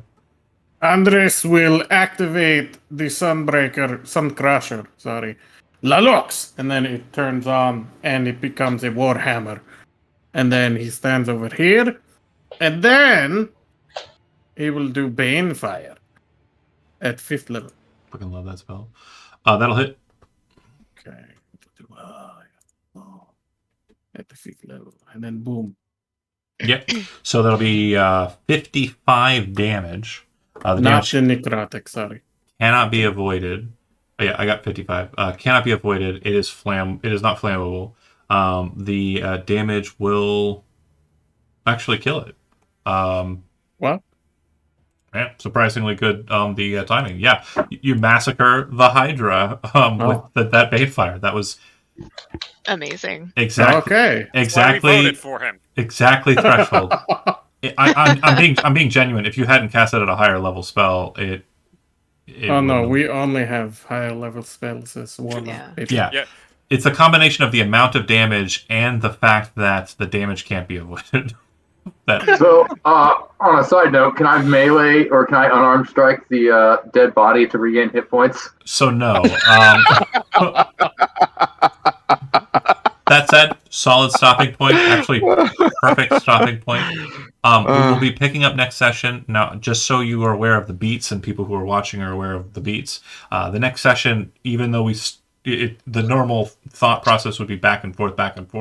Next session will actually be beginning with this party as you are moved where you go beyond that point and also possibly into the next incursion, as these are relatively shorter than the matter that will happen next regarding the Hells. Thanks for watching those that did, and we'll see you next time on the Patreon game. Later.